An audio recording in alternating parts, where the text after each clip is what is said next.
She should have kept walking. That's what Clara Wynne had learned to do. Keep moving, don't look back, don't let anyone see the desperation in your eyes. But when that barefoot little girl grabbed her hand outside the diner that had just thrown her out, when those innocent eyes looked up and asked, "Want to meet my daddy?" everything stopped. Clara had been running from a past that wasn't even hers for 3 long years. She'd learned that kindness was a luxury she couldn't afford. Yet here she was, following a child she didn't know toward a ranch she'd never seen, about to discover that sometimes the places we stumble into by accident become the only home we've ever truly known. Stay with me until the end of this story. Hit that like button and comment what city you're watching from so I can see how far Clara's journey travels. The heat that summer could kill a man if he wasn't careful. Clara Wynne had learned that lesson the hard way, walking the sun-scorched roads between towns that all looked the same, tired, suspicious, and eager to send her on her way. Red Hollow was supposed to be different, or maybe she'd just gotten better at lying to herself. The town appeared through the shimmer of heat waves like a mirage, all weathered wood and faded paint, clinging to existence in the middle of nowhere. Clara's boots, worn so thin she could feel every stone through the soles, kicked up small clouds of red dust with each step. Her throat felt like sandpaper. The canteen at her hip had been empty since yesterday. She'd walked 17 miles to get here. 17 miles on the promise that Red Hollow had a boarding house that sometimes took in travelers without asking too many questions. That's all she needed. 1 night, maybe 2, to rest her feet and earn enough doing laundry or mending to buy supplies for the next stretch of road.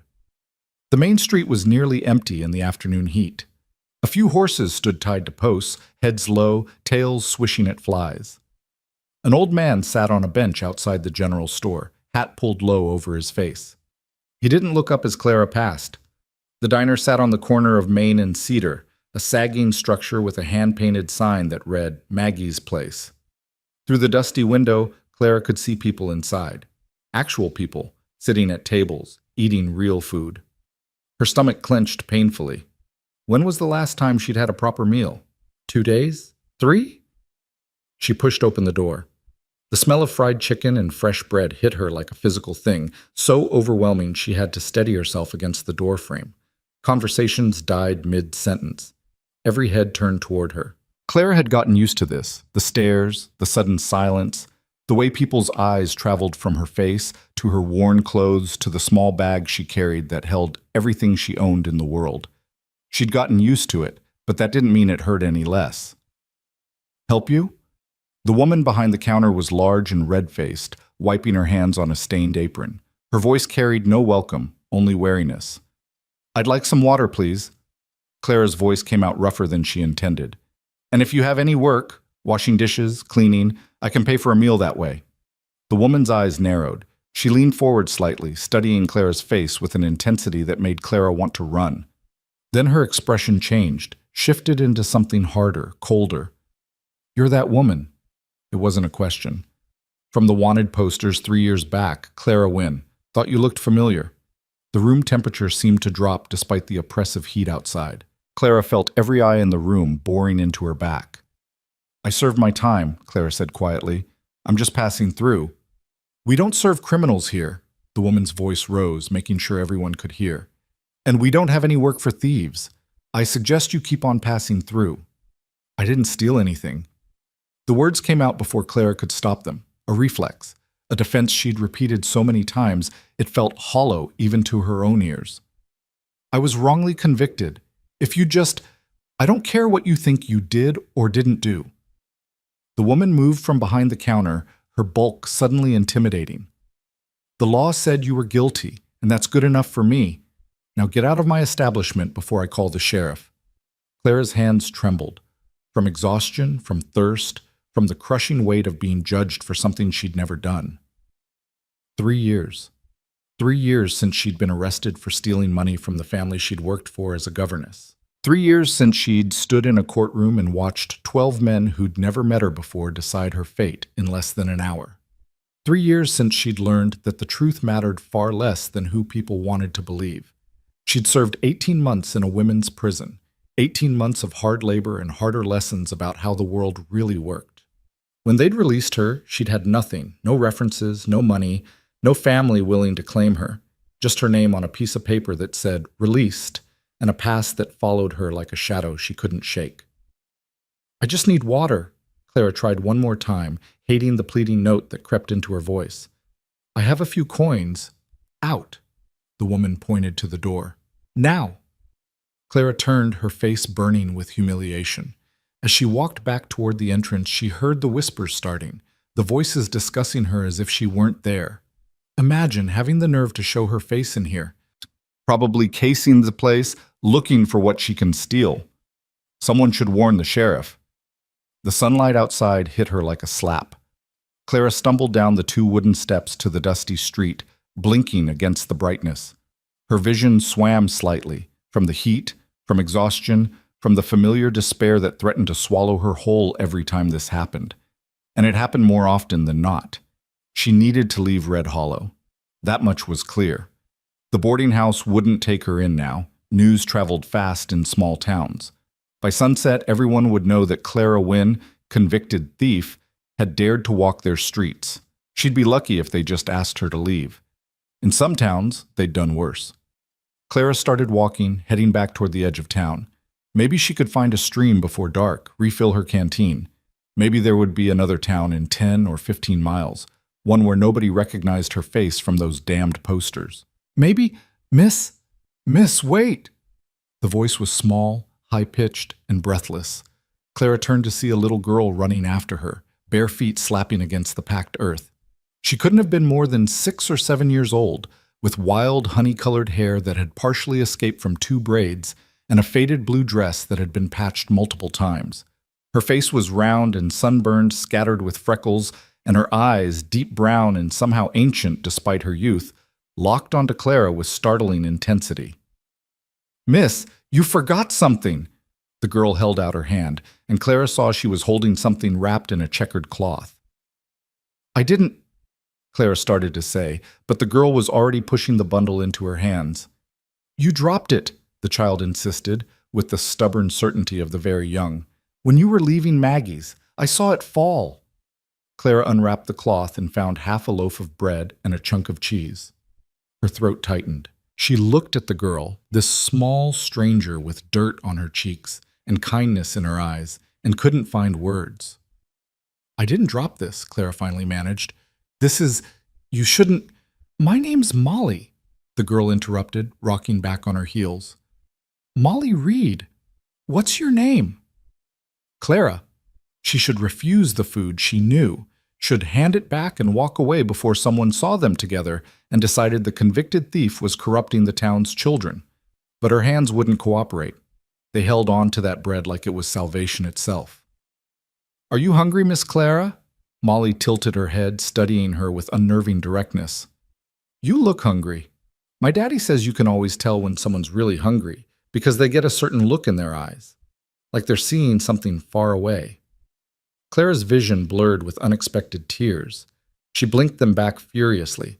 "I'm fine, but thank you for this. It's very kind." "You can't be fine if you're hungry."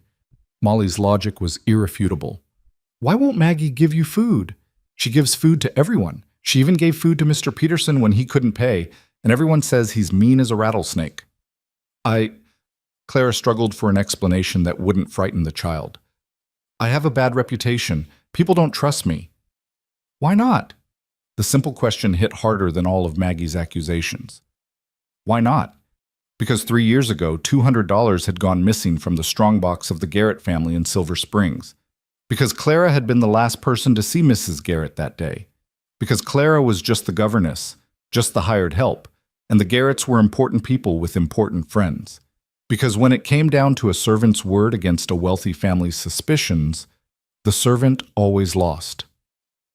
"Because I was accused of something I didn't do," Clara said quietly. "And even after serving time for it, people still think I'm guilty." Molly considered this with the seriousness of a judge. Then she reached out and took Clara's hand. Her small fingers were warm and slightly sticky, and the gesture was so unexpected, so completely trusting, that Clara felt something crack inside her chest. "My mama used to say that people are bad at seeing what's really true," Molly said. "She said they see what they expect to see, not what's actually there. Do you think that's why they can't see you're good? Clara couldn't speak. She knelt down in the dust, not caring about her already filthy skirt, and looked into this child's face. Your mama sounds like she was a very wise woman. She was. Molly's smile faltered for just a moment. She died 3 years ago. I miss her a lot. I'm sorry. Clara squeezed the small hand gently. That must be very hard. It is, but Daddy takes good care of me. He tries really hard, even though I think he's sad all the time. He pretends he's not, but I can tell. Molly brightened suddenly, as if an idea had just occurred to her. Want to meet my daddy? The question hung in the hot air between them. Clara should say no. She should thank this sweet child for her kindness, take the bread and cheese, and disappear down the road before anyone noticed they were talking. Getting involved with anyone, forming any kind of connection, that was how you got hurt. That was how you ended up hoping for things that could never be. But Molly's hand was still in hers, warm and alive and real. And Clara was so tired. Tired of running, tired of being alone, tired of being judged by people who didn't know her story. What would it hurt to meet this child's father, thank him for raising such a kind-hearted daughter, and then move on? I don't want to impose, Clara said carefully. Your father might not. He won't mind. He likes meeting people. And our ranch is only about a mile from here. You could rest in the shade, get some water from the pump. Please? Molly's eyes widened with hope. I never get to meet new people. Everyone in town is old and boring. Despite everything, Clara felt a smile tug at her lips. I'm probably old and boring too. You're not. You're interesting. You've been places. I can tell. Molly started pulling gently on Clara's hand. Come on, just for a little while. You can have real water, not just from the trough like the horses. Clara looked back at the town of Red Hollow, at the dusty street and the closed doors and the people who'd already decided who she was. Then she looked at Molly, at this unexpected light in the darkness of her afternoon. All right, she heard herself say, just for a little while. Molly's face lit up like Christmas morning. Really? Oh, you're going to love our place. Well, it's not fancy or anything, but Daddy keeps it nice. And we have chickens. Do you like chickens? I have a favorite one named Butterscotch because she's yellow. The girl started walking, still holding Clara's hand, chattering away about chickens and ranch life and how she was learning to read from an old primer her mother had used. Clara followed, the bread and cheese clutched in her other hand, wondering what in heaven's name she was doing. The road out of Red Hollow was rough and winding, cutting through scrubland dotted with sage and the occasional twisted pine. The heat pressed down like a physical weight, but Molly seemed unbothered, skipping ahead and then circling back, pointing out landmarks and telling stories with the inexhaustible energy of childhood. That's where I found a snakeskin last month, the biggest one ever. And over there, that's where the wild horses sometimes come down to drink from the creek. Daddy says we're lucky to have water on our land because lots of ranches don't. The creek comes down from the mountains and it runs all year, even when it doesn't rain much. Clara let the words wash over her, grateful for the distraction from her own spiraling thoughts. What would she say to this man when she met him? How would she explain why a strange woman had followed his daughter home like a stray dog? Would he recognize her face, know her history? Does he come into town often? Clara asked, trying to sound casual. Not really. He likes the ranch better. He says town people talk too much and work too little. Molly grinned. But he goes to church on Sundays sometimes, and he gets supplies from Mr. Henderson's store. Mr. Henderson doesn't gossip like the others. Daddy likes that. They crested a small hill, and suddenly the land opened up before them. A valley stretched out below, green in a way Clara hadn't seen since leaving the last town. She could see the glint of water cutting through the center, the creek Molly had mentioned. And there, nestled against the far side of the valley, was a ranch. It wasn't large or impressive, but it was well maintained, a 2-story house with a wide porch, painted white with dark green shutters, a barn that looked sturdy and relatively new, a chicken coop, a small stable, fenced pastures where a few horses grazed, clotheslines strung between posts, laundry moving gently in the breeze Clara couldn't feel from this distance. That's home, Molly announced proudly. Come on! They descended into the valley, And as they got closer, Clara could see more details. The flower boxes under the windows were empty, but well built. The porch had a rocking chair that looked handmade. Everything spoke of careful attention, of someone who took pride in their property even if they lived alone with a small child. As they approached the house, a man emerged from the barn, wiping his hands on his pants. He was tall and lean, with dark hair that needed cutting and a face weathered by sun and wind. He wore simple work clothes, a faded shirt with the sleeves rolled up, brown pants, worn boots. When he saw them approaching, his expression shifted from neutral to confused to concerned in rapid succession. "Molly, what?" His eyes moved from his daughter to Clara, taking in her bedraggled appearance, the way she was clearly a stranger. His body language changed subtly, becoming protective. "Who's this?" "Daddy, this is Miss Clara. She came from town and she was hungry and nobody would help her, so I invited her to meet you. She's nice, I can tell."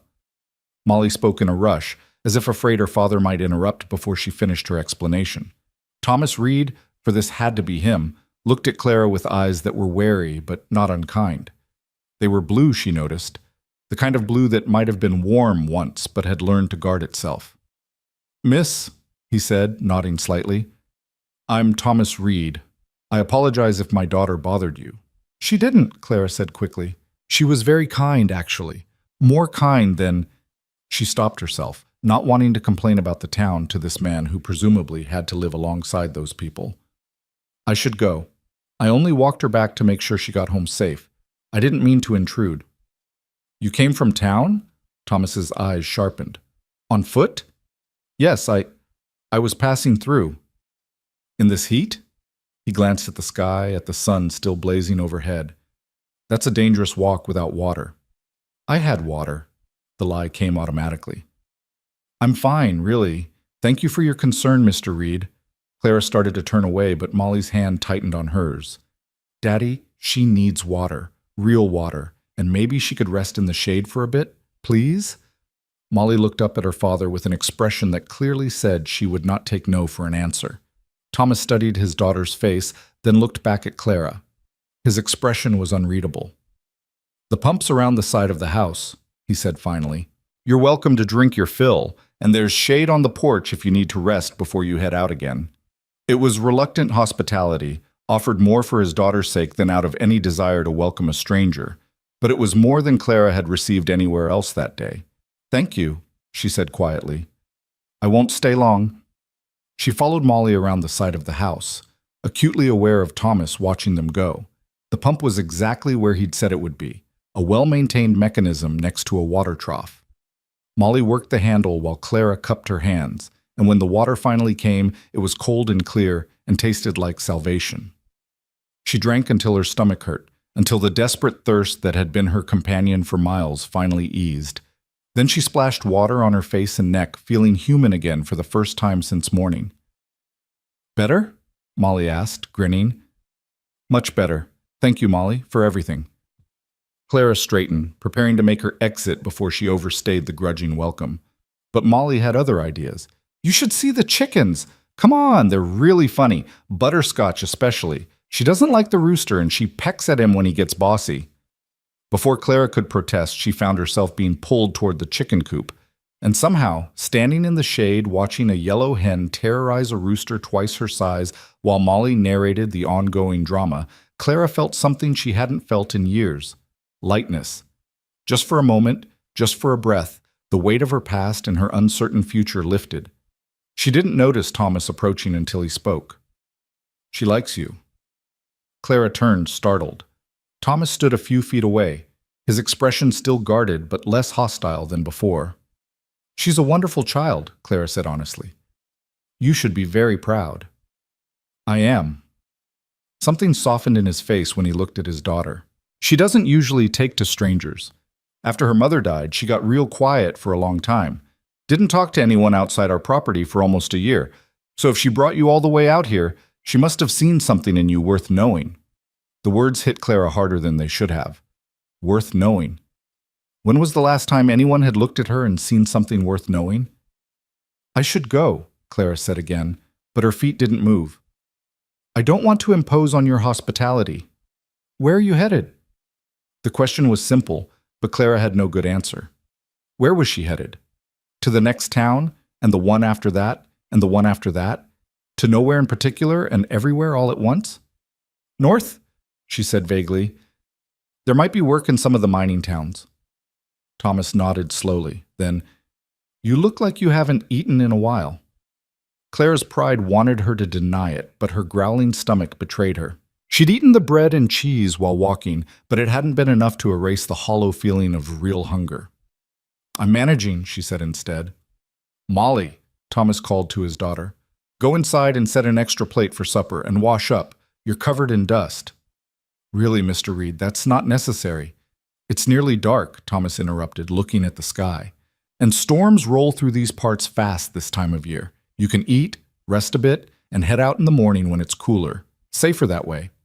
Clara stared at him, trying to understand this grudging kindness from a man who clearly wasn't comfortable with strangers. Why would you do that?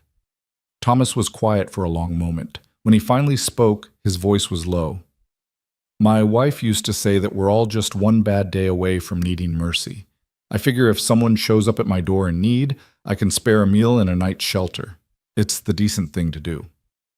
But you don't know me. I could be a lot of things, Thomas agreed. But my daughter trusts you, and Molly's got better instincts about people than most adults I know. So, one night, then you can be on your way. It wasn't warm. It wasn't even particularly friendly. But it was offered honestly, and right then, that meant everything. Thank you, Clara whispered. You have no idea what this means. Thomas nodded once, then turned back toward the barn. Supper's at sundown. Make yourself useful if you want. There's always work to be done on a ranch. And just like that, Clara found herself standing in the yard of the Reed Ranch, watching a little girl chase chickens and a widower disappear into his barn, wondering how a single question, "Want to meet my daddy?" had led her to this moment, to this fragile possibility of something she'd thought she'd lost forever. Refuge, however temporary it might be.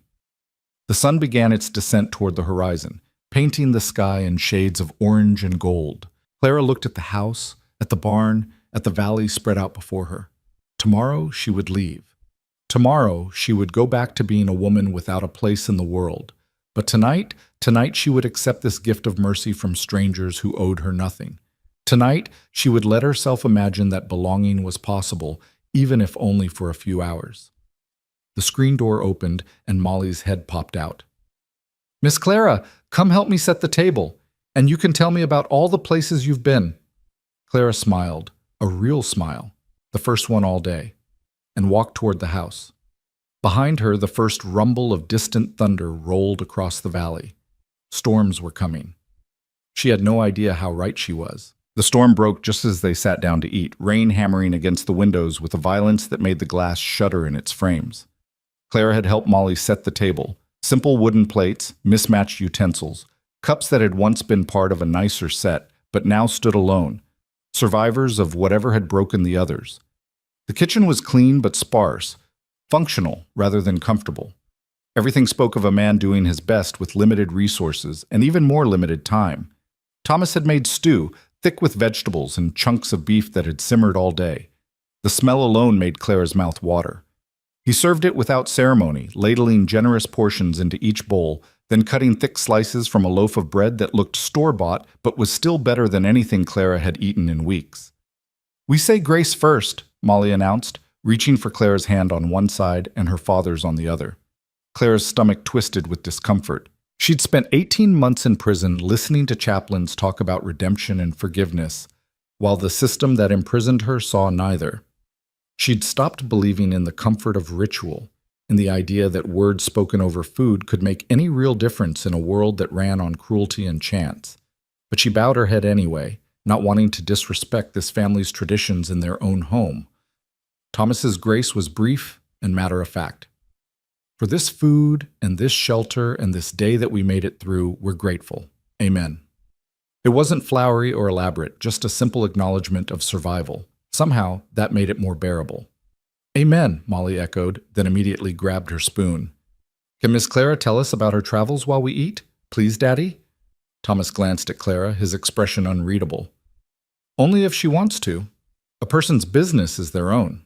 Clara took a bite of stew, buying herself time to think. The food was good, really good, seasoned carefully and cooked with patience. It tasted like someone who actually cared about the result, not just the necessity of eating. There's not much to tell, she said carefully. I've been traveling for about 2 years now, working odd jobs where I can find them. Most towns don't want strangers staying too long. Why not? Molly asked around a mouthful of bread. Molly, don't talk with your mouth full, Thomas corrected gently. The girl swallowed dramatically. Sorry, but why don't they want strangers, Miss Clara? People are afraid of what they don't know, Clara said slowly. They think if they don't know your family or your history, you might be dangerous, or you might take something from them. So it's easier to just turn people away than to take a chance. That seems mean. It does, Clara agreed. But sometimes people have good reasons to be cautious. Bad things happen, and they want to protect what's theirs. Thomas was watching her with those careful blue eyes, and Clara had the uncomfortable feeling he could see right through her vague explanations to the truth underneath. But he didn't press, just continued eating his stew in measured bites. Did you have a family? Molly asked, her natural curiosity undaunted by adult discomfort with personal questions. Before you started traveling? Clara's spoon paused halfway to her mouth. I did. My parents died when I was young. Fever took them both within a week of each other. I had an older brother, but he went west to try his luck in the gold fields. I haven't heard from him in almost 10 years. That's sad, Molly said with the blunt empathy of childhood. Were you lonely? Sometimes. Clara forced herself to keep eating, though the food had lost some of its appeal as memories she usually kept buried began to surface. But I found work as a governess, teaching children. That helped. What's a governess? Molly leaned forward, interested. Someone who lives with a family and teaches their children, reading, writing, arithmetic, sometimes music or art. It's like being a teacher, but you live in the house with the family you work for. That sounds nice. Did you like it?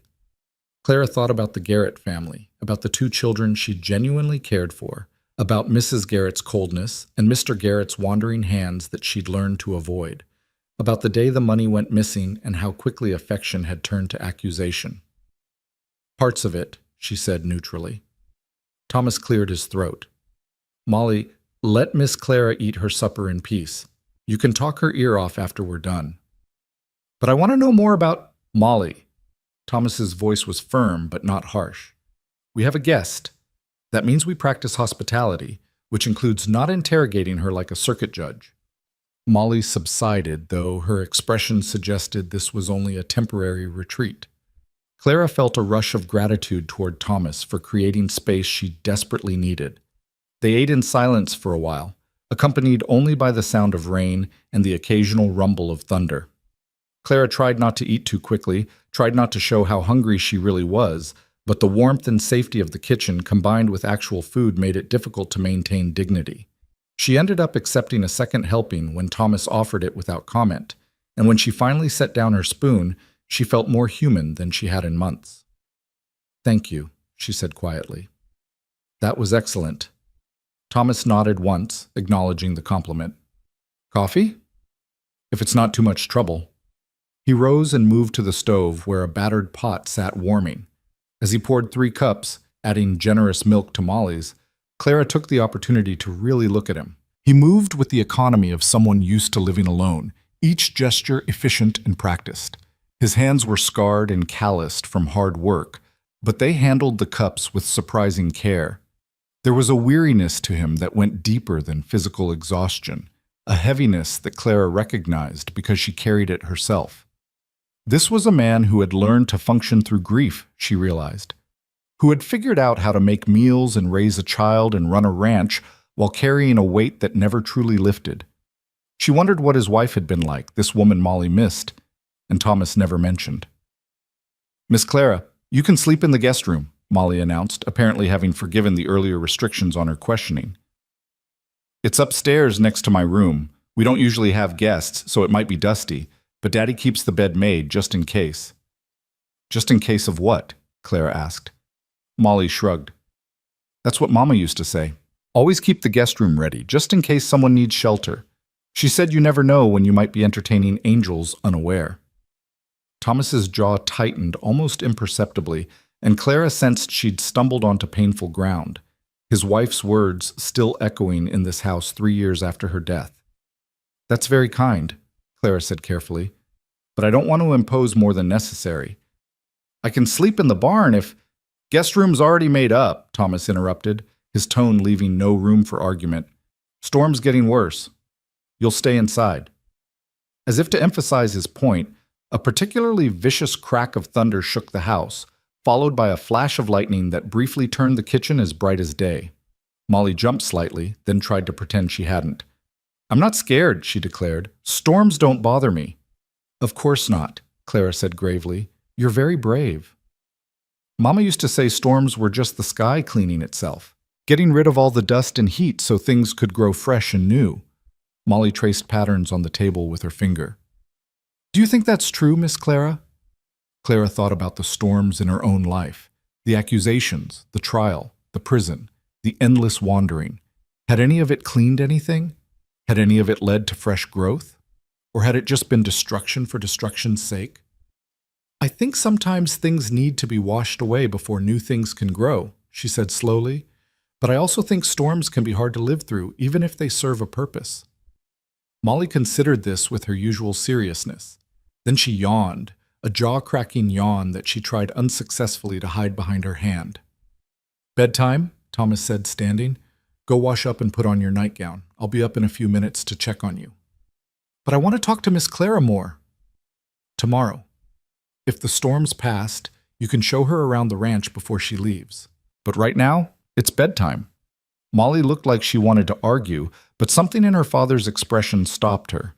Instead, she turned to Clara. "Will you be here in the morning? Promise?" The question carried more weight than it should have. Claire could see Thomas tense slightly, waiting for her answer. They both knew she'd planned to leave at first light, to thank them for their hospitality and disappear back into the anonymity of the road. But looking into Molly's hopeful face, Clara found herself nodding. "I promise. I'll be here when you wake up." Molly's smile could have lit the whole valley. "Good. I have so much to show you. Good night, Miss Clara. Good night, Daddy." She bounded out of the kitchen and up the stairs, her footsteps thundering overhead. Thomas listened until he heard the sound of water running in the washroom, then began clearing the table. "You don't have to promise her things," he said quietly, his back to Clara as he scraped plates into a bucket for the chickens. "She'll be disappointed when you're gone, but she'll understand.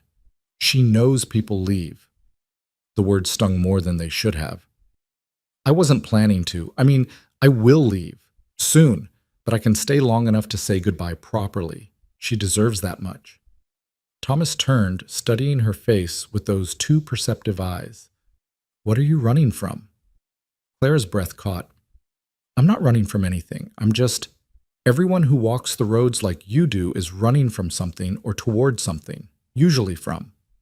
He set the plates in the basin, then turned to face her fully. "And before you came into my house and sat at my table and made promises to my daughter, I should have asked. So I'm asking now, what did you do?" The question was direct enough to be uncomfortable but not hostile. Thomas Reed, Clara realized, was the kind of man who needed to know the truth before he could decide what to do with it. She could lie. She'd gotten good at lying, at giving partial truths that satisfied curiosity without revealing anything real. But something about this kitchen, this storm, this quiet man who had offered shelter when he didn't have to, it demanded honesty. "I was a governess in Silver Springs, about 80 miles east of here," Clara said, her voice steady, despite the way her hands trembled in her lap. 3 years ago, money went missing from the family's strongbox. $200. They accused me of taking it." "Did you?" "No." The word came out harder than she intended. "I didn't steal anything, but I was the last person seen near the study where the strongbox was kept, and when they searched my room, they found $20 hidden in my trunk, money I'd been saving from my wages, but they said it proved I was a thief. My word against theirs. The jury believed them." Thomas was quiet, his expression unreadable. Clara forced herself to continue. "I served 18 months. When I got out, I tried to go back to teaching, but no one would hire me. Tried to find any work at all, but my name had been in the papers. Everyone knew. So I started traveling, taking work where I could find it, moving on when people recognized me. She met his eyes, refusing to look away. That's who you invited into your home. A convicted thief. I understand if you want me to leave now, storm or no storm. The silence stretched out between them, filled only by rain and distant thunder. Clara waited for the judgment, the coldness, the order to get out. She'd seen it enough times to know what came next. But Thomas surprised her. You didn't take that money, he said quietly. It wasn't a question. Clara blinked. I just told you. I heard what you told me. I'm saying I don't think you took it. He leaned against the counter, arms crossed. I've known actual thieves. They don't look like you. They don't carry themselves the way you do. And they sure as hell don't follow little girls home just to make sure they're safe. You don't know me, Clara whispered. You can't possibly. I know enough. I know my daughter's instincts, and she saw something good in you. I know you are more concerned about imposing on my hospitality than about where your next meal would come from. I know you promised to stay for breakfast, even though it'll make leaving harder. He paused. And I know what it looks like when someone's been judged unfairly. The law isn't always just, Miss Wynne. Sometimes it's just convenient. The use of her last name startled her. She hadn't told him her full name. He must have heard it in town, or remembered it from old wanted posters. But there was no accusation in his voice, just a weary acknowledgement of harsh truths. Why would you believe me? Clara asked, genuinely confused. Everyone else, I told you. My wife used to say we're all one bad day away from needing mercy. Thomas's voice softened slightly. She also used to say that the people quickest to judge others are usually the ones most afraid of being judged themselves. I learned to listen to her wisdom. Wish I'd listened better while she was still here to share it. The grief in those last words was raw enough to make Clara look away. She focused on her coffee cup, on the dark liquid inside it, on anything but the sudden vulnerability in this guarded man's face. I'm sorry about your wife, she said quietly. Molly clearly loved her very much. We both did. Thomas cleared his throat, pushing away from the counter. Storm's not letting up. I'll show you to the guest room. Washroom's at the end of the hall if you need it. There should be clean towels in the cabinet. He was closing off again, Clara realized, pulling back from the brief moment of openness. She understood the instinct. She did the same thing herself, all the time. Still, she found herself wishing she could say something, anything, that would let him know she recognized his grief and honored it. But the right words wouldn't come, so she simply followed him up the narrow staircase, their footsteps creaking on the old wood. The second floor was small, just 3 doors along a short hallway.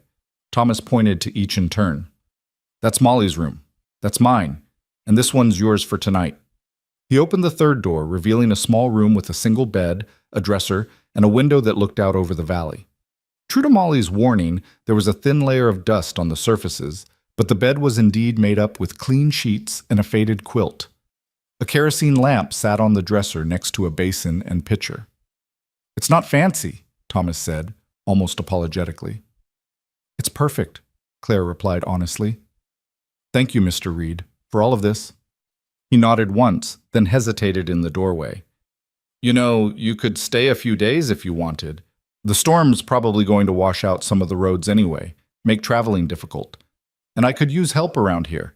Molly's been after me to hire someone to help with the house and the chickens, maybe do some cooking so I can focus on the ranch work. I can pay wages. Nothing much, but fair. Clara stared at him, certain she'd misheard. You're offering me work? After what I just told you? I'm offering work to someone who needs it, and who I think would do it well, yes or no? Every instinct Clara had developed over the past 2 years screamed at her to say no. Don't stay. Don't get attached. Don't start hoping for stability when you know it'll just be torn away. Keep moving. Stay safe through motion.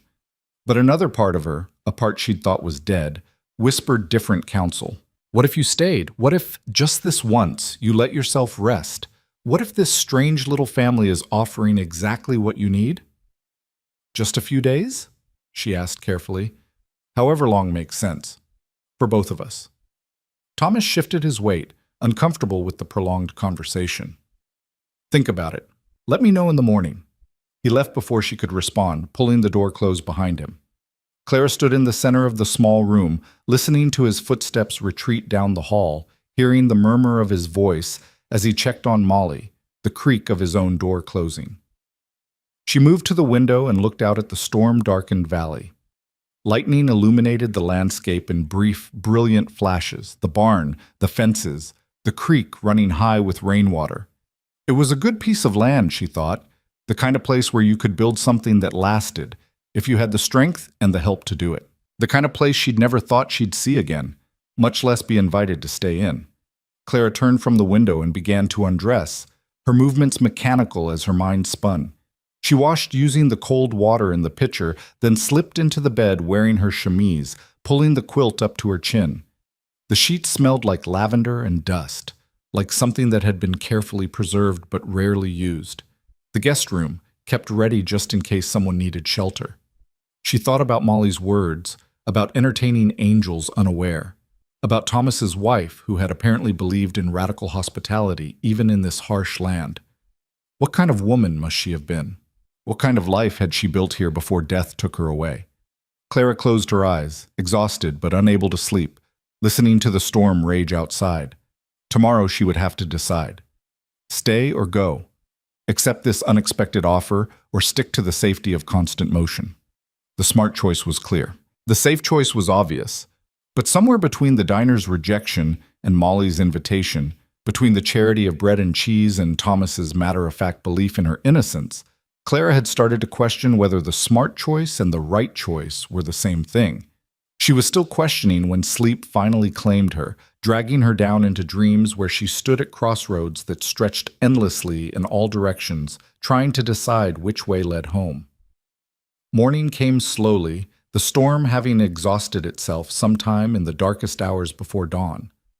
Clara woke to unfamiliar sounds, roosters crowing, the low of cattle, footsteps in the kitchen below.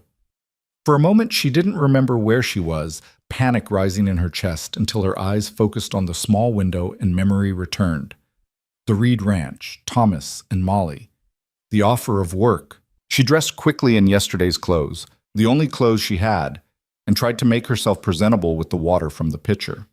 Her hair was a lost cause, tangled from days without proper care, but she did her best to braid it back. She looked like exactly what she was, a woman with nothing, dependent on charity. When she came downstairs, she found Thomas already gone and Molly sitting at the kitchen table, swinging her legs and eating what looked like cornmeal mush with honey. "Good morning," Molly chirped, bright-eyed and cheerful despite the early hour. "Daddy's doing the morning chores. He said to tell you there's mush in the pot and coffee on the stove and you should eat before everything gets cold." Clara served herself, grateful for the continued hospitality, even as she wondered how much longer it could last. She sat across from Molly, who immediately launched into an enthusiastic description of everything they would do today now that the storm had passed. "First, I'll show you all the chickens. Not just Butterscotch, but all of them. They all have personalities, you know. And then the horses. We have 3 horses, and they're all really smart. And then maybe we can go down to the creek if Daddy says it's safe after the rain. And then—" "Molly," Clara interrupted gently, "I might not be here for all of that. I was planning to leave this morning." Molly's face fell so dramatically that Clara felt like she'd kicked a puppy. "But you promised you'd be here when I woke up." "And I am. I kept my promise. But I have to keep traveling, sweetheart. I can't stay in one place too long." "Why not?" The simple question deserved a simple answer, but Clara didn't have one. "Because people always find out who I am. Because I can't risk getting comfortable. Because I'm afraid of hoping for something permanent and losing it again." None of those felt appropriate to share with a 7-year-old. "Because that's just how things are right now," she said instead. Molly's expression shifted from disappointed to determined. "Did Daddy offer you the job?" Clara blinked, surprised. "How did you know about that?" "I heard you talking last night. I wasn't spying," Molly added quickly. "I just couldn't sleep because of the thunder, and I came out to ask Daddy to check for monsters under my bed, and I heard him say you could stay and work here." She leaned forward intensely. "Are you going to say yes?" "I don't know. It's complicated." "Why is it complicated? We need help, and you need work. Daddy said so." Out of the mouths of babes, Clara thought. When you stripped away all the fear and self-protection, it really was that simple. They needed help. She needed work. The math wasn't hard, but math didn't account for the risk of staying, of letting these people, this sweet child and her grieving father, get close enough to hurt when Clara inevitably had to leave. Because she would have to leave eventually. People always found out. Her past always caught up. "Let me talk to your father," Clara said finally. "But Molly, you need to understand something. Even if I stay for a little while, I probably can't stay forever. At some point, I'll have to move on. That's just reality." "But maybe you won't have to," Molly said stubbornly. "Maybe this time it'll be different." Clara didn't have the heart to explain that it never was. Thomas returned as they were finishing breakfast, bringing with him the smell of hay and animals and fresh air. He nodded to Clara, then ruffled his daughter's hair. "Morning. Storm do any damage?" Clara asked. "Lost part of a fence in the north pasture. Nothing major." He poured himself coffee, then turned to look at her directly. "You still planning to leave today?" Molly watched them both with wide, hopeful eyes. Clara took a breath. Smart choice or right choice? Safe choice or honest choice? She'd spent 2 years choosing safety, and where had it gotten her? Alone, hungry, desperate, and exhausted. "If the offer's still good," she heard herself say, "I'd like to stay, for a little while. See how it works out." Molly's squeal of delight was loud enough to wake any creatures still sleeping in the county. She launched herself at Clara with the full force of her small body, wrapping skinny arms around Clara's waist. "You're staying! You're really staying! I knew you would! I knew it!" Thomas's expression didn't change much, but Clara thought she saw something ease in his shoulders, some tension she hadn't even noticed dissipating. "All right then," he said simply. "Welcome to the Reed Ranch, Miss Wynne. Let's talk terms." They worked it out over the next hour. Clara would help with cooking, cleaning, mending, tending the chickens and the kitchen garden. She'd get room and board plus a small wage paid weekly. Either party could end the arrangement with a day's notice. It was businesslike and fair, nothing sentimental about it. But when Molly grabbed her hand and pulled her outside to start the promised tour, chattering nonstop about everything they would do together, Clara felt something she hadn't felt in years. Possibility. Not certainty. She was too familiar with disappointment for that. But possibility. The faint, fragile hope that maybe, just maybe, this strange turn of events could lead somewhere good. She had no idea how right she was, or how much more complicated it would become. But for now, in the clear morning after the storm, with a child's hand warm in hers and honest work waiting, Clara allowed herself to believe that maybe Molly was right. Maybe this time would be different. The first week passed in a blur of work and adjustment. Clara threw herself into the rhythm of ranch life with a determination that bordered on desperate. She woke before dawn to start the stove and make breakfast. She collected eggs, fed chickens, weeded the kitchen garden that had grown wild in the years since Thomas's wife had tended it. She scrubbed floors and washed clothes and mended shirts that had been patched so many times they were more repair than original fabric. Thomas watched her with those careful blue eyes, but said little. He was a man of few words, Clara learned quickly. He gave instructions once and expected them to be remembered. He didn't hover or criticize, but he noticed everything. When the coffee was stronger, when the bread rose higher, when the chickens started laying more consistently because their feed schedule had been regularized. "You're good at this," he said one evening as they stood on the porch after Molly had gone to bed. It was the first real compliment he'd given, and Clara felt it settle warm in her chest. "I had good training," she replied. "My mother taught me to run a household before she died, and I learned more as a governess. The Garretts expected me to help with household management when I wasn't teaching the children." Thomas nodded slowly. "They were fools to accuse you. Their loss." The simple statement of faith in her innocence shouldn't have meant as much as it did, but Clara found herself blinking back unexpected tears, grateful for the darkness that hid her face. "Thank you for saying that. Just truth." Thomas shifted his weight, uncomfortable with emotional directness. "You planning to stay past the trial period?" They'd agreed on 2 weeks initially, a test run to see if the arrangement worked for both of them. That time was nearly up. "If you'll have me," Clara said quietly, "the work suits me. And Molly thinks you hung the moon," Thomas interrupted, the ghost of a smile crossing his face. Haven't seen her this happy since before her mama died. That's worth something. She's a special child. You've done well with her. I've done what I could. But a girl needs more than a grieving father can give. He paused, then added carefully, she needs someone who can teach her things. Woman things. How to be in the world. You're good at that. It was the most he'd said at once since she'd arrived, and Clara understood what it cost him to admit he needed help, that he couldn't do everything alone. I'll stay then, she said, as long as it works for both of us. Thomas nodded once, satisfied, and that was that. No formal contract, no elaborate discussion, just an agreement between two people who'd found themselves unexpectedly necessary to each other. The days developed their own rhythm after that. Clara began to feel less like a temporary guest and more like part of the household. She learned that Thomas liked his coffee black and strong, that Molly would eat vegetables without complaint if they were hidden in soup, that the house creaked in certain ways when wind came from the north. She learned which floorboards squeaked and how to avoid them when checking on Molly at night. She learned that Thomas sometimes couldn't sleep and would sit on the porch for hours, staring out at the valley as if waiting for something that would never come. She learned, too, that there were parts of the house she wasn't allowed to touch. It happened 2 weeks into her stay, when she was doing a thorough cleaning of the downstairs rooms. She'd been working her way through the parlor, a room that clearly saw little use, when she noticed a rocking chair positioned by the window. It was beautiful, made of dark wood with delicate carved details, and obviously well-maintained despite the dust that covered everything else in the room. Without thinking, Clara reached out to dust it. "Don't!" Thomas's voice came from the doorway, sharp enough to make her jump. She turned to find him standing there, his expression harder than she'd ever seen it. "I'm sorry, I was just... Leave it alone." He crossed the room in 3 strides and positioned himself between Clara and the chair, as if protecting it from her. "That chair doesn't get touched, or moved, or dusted. It stays exactly as it is." Clara stepped back, hands raised in surrender. "Of course. I didn't know. I'm sorry." Thomas's jaw worked, and for a moment she thought he might explain.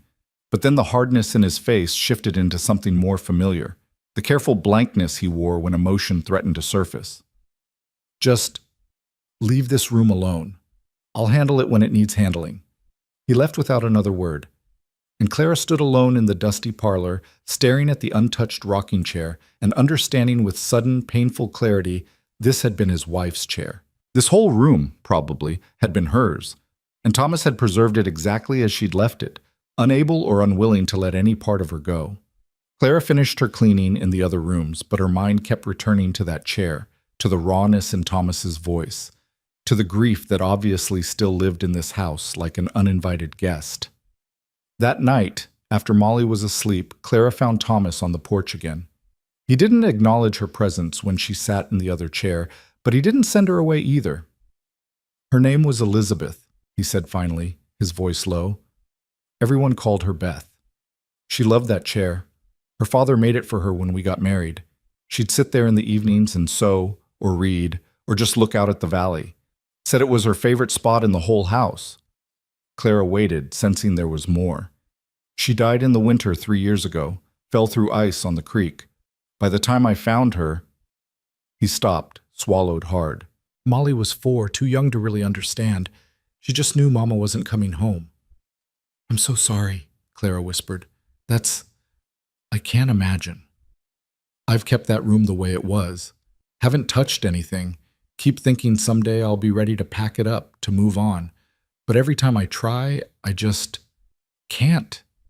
He turned to look at her, his eyes shadowed in the darkness. "Does that make me weak?" "No," Clara said firmly. "It makes you human. Love doesn't die just because the person does. You carry it forward, and sometimes that means keeping spaces sacred to their memory." Thomas was quiet for a long moment. Then, "Beth would have liked you. She had a thing about helping people who needed it, who'd been treated unfairly. She'd have brought you home herself if she'd seen you in that diner." The compliment settled warm in Clara's chest. "I wish I could have known her." "Me too. She'd know what to do about all this." He gestured vaguely at the house, at the valley, at the complicated situation they'd found themselves in. She always knew what to do. I'm just making it up as I go. From where I'm standing, you're doing a good job. Thomas huffed something that might have been a laugh. You're kind to say so, but I know my limitations. I can run a ranch and raise a daughter, but I can't do everything. That's why I needed help, why I needed you. The admission cost him something. Clara could hear it in his voice. Thomas Reed was a man who'd learned to stand alone, who'd survived by not needing anyone. Acknowledging that he needed help was a vulnerability he didn't wear comfortably. I'm glad I stayed, Clara said quietly. I almost didn't. I almost left that first morning. Why didn't you? Molly, and you, and the fact that running hasn't actually solved any of my problems. It's just made them easier to ignore. She paused. Also, this is the first place in 2 years that's felt anything like home. Thomas nodded slowly, understanding. They sat in companionable silence after that, listening to night sounds, crickets, distant cattle, the rustle of wind through grass. It wasn't uncomfortable, this silence. It was the kind of quiet that existed between people who'd started to trust each other, who didn't need words to fill every moment. Eventually, Thomas rose, stretching stiff muscles. I'm glad you stayed too, he said simply. Good night, Miss Wynne. Clara, you can call me Clara. He paused, considering. Clara, then. Good night. Good night, Thomas. She heard his sharp intake of breath at the use of his first name, saw the slight smile that crossed his face before he turned away. It felt like something had shifted between them, some invisible line crossed. They weren't quite friends yet. Too much remained unspoken, too many walls still stood. But they were something more than employer and employee now. They were two people who'd been broken by life, trying to figure out how to build something new from the pieces that remained. Clara sat on the porch long after Thomas had gone inside, looking out at the valley under its blanket of stars. Somewhere out there, her past waited. The accusations, the conviction, the judgment of people who didn't know her. It would catch up eventually, it always did. But for now, for tonight, she allowed herself to simply be here. To be Clara, who cooked and cleaned and made a little girl laugh. To be part of something larger than her own survival. To be, however temporarily, home. She had no idea that in a dusty barn loft, hidden among old tools and forgotten equipment, a journal waited to be discovered. A journal that would crack open secrets best left buried, and transform her temporary refuge into something far more dangerous than she'd ever imagined. But that discovery was still weeks away. For now, Clara simply went to bed, fell asleep in clean sheets in a house that smelled like family, and dreamed of futures that might actually be possible. The journal found Clara rather than the other way around. It was a Tuesday morning 6 weeks after her arrival, the kind of late summer day where heat built slowly and promised to be merciless by afternoon. Thomas had asked her to organize the barn loft, a task he'd been putting off for months, maybe years. The loft had become a catch-all for broken equipment, old furniture, and the accumulated debris of a life that had been interrupted by tragedy and never quite resumed its normal course. Clara had been grateful for the project. It gave her something concrete to do, something with a clear beginning and end. She'd been feeling restless lately, aware that she'd been at the ranch for almost 2 months and had yet to encounter any of the problems that usually drove her away. No suspicious looks from neighbors. No questions about her past. No sudden recognition that led to whispers and accusations. It was almost too good, and that made her nervous. In Clara's experience, peace never lasted. She'd been moving an old trunk, surprisingly heavy for its size, when it caught on something and tipped, spilling its contents across the loft floor. Blankets mostly, and some old clothes that moths had gotten to. But wedged in the corner of the trunk, wrapped in oilcloth as if someone had meant to protect it, was a leather-bound book. Clara picked it up carefully, brushing dust from the cover. There was no title, no name, just plain brown leather worn soft with handling. She shouldn't open it. She knew that instinctively. This was private, someone's personal writing, and she had no right to intrude. But her fingers were already working at the oilcloth, already opening the cover to the first page. And there, in careful, feminine handwriting, she read, "This journal belongs to Elizabeth Margaret Reed. If found, please return to the ranch on Cedar Valley Road. Private and personal. Do not read. Clara should have closed it immediately. Should have taken it straight to Thomas and explained where she'd found it. Should have respected the dead woman's privacy. Instead, she turned to the next page. The early entries were mundane, notes about household expenses, recipes, observations about Molly's development. Elizabeth had been a thoughtful writer, her words measured and precise. She recorded the small details of ranch life with an attention that suggested she found meaning in the everyday. Clara found herself drawn into this woman's world, understanding for the first time what Thomas had lost. Then the tone changed. It was subtle at first, easy to miss if you weren't paying attention. But Clara had learned to read between lines, to catch the things people didn't quite say. And what Elizabeth wasn't quite saying was that she was afraid. March 15th, 1884. Thomas went to town today for supplies. While he was gone, a man came to the ranch. He said he was surveying for the county, but he asked strange questions about our water rights and how long we'd owned the land. He made me uncomfortable, though I couldn't say exactly why. I didn't mention it to Thomas when he returned. He has enough to worry about. Clara's pulse quickened. She flipped forward, scanning entries. April 2nd, 1884. The same man came back. This time he brought another man with him. Older, well-dressed, carrying papers. They said there was a dispute about our land deed, something about unclear boundaries with the property to the west. They wanted to see our documentation. I told them Thomas handles all legal matters, and they'd need to speak with him. The older man smiled, but it didn't reach his eyes. He said they'd be back. April 20th, 1884. Thomas went to the county office today to check on our deed. He came home troubled but wouldn't tell me why. When I pressed, he said it was nothing, just a clerical error that needed fixing. But I saw his hand shaking when he poured his coffee. Thomas never shakes. Clara's mouth went dry. She sat down hard on an old crate, the journal clutched in her hands, reading faster now. May 10th, 1884. I can't shake the feeling we're being watched. Yesterday I saw someone on horseback on the ridge overlooking our property, just sitting there looking down at the house. When I mentioned it to Thomas, he got angry, not at me, but at the situation. He finally admitted that someone is trying to buy our land, and when he refused to sell, they started making threats. Legal threats, he says. Claims that our deed is invalid, that the boundaries are wrong, that we don't own what we think we own. May 28, 1884. Thomas hired a lawyer in Red Hollow. It's costing money we don't have, but he says we need legal representation. The lawyer's name is James Carlyle. He seems competent, but I don't trust him. Maybe I don't trust anyone anymore. June 15th, 1884. I went to town alone today while Thomas was mending fence. I needed to understand what's happening, so I went to the county records office. The clerk was suspicious at first, but I told him I was researching property history for a school project. He showed me the deed books. Our land is there, recorded properly, but I noticed something odd. There are at least 5 other properties in the valley with similar disputes noted in the margins, all within the past 2 years, all owned by small ranchers, all being challenged by the same company, Western Valley Holdings. Clara's breath caught. She'd heard that name before. Where? It nagged at her, just out of reach. July 4th, 1884. I've been making my own inquiries, quietly. I've learned that Western Valley Holdings is owned by a consortium of investors, but the actual decision-makers are a small group of men from Red Hollow.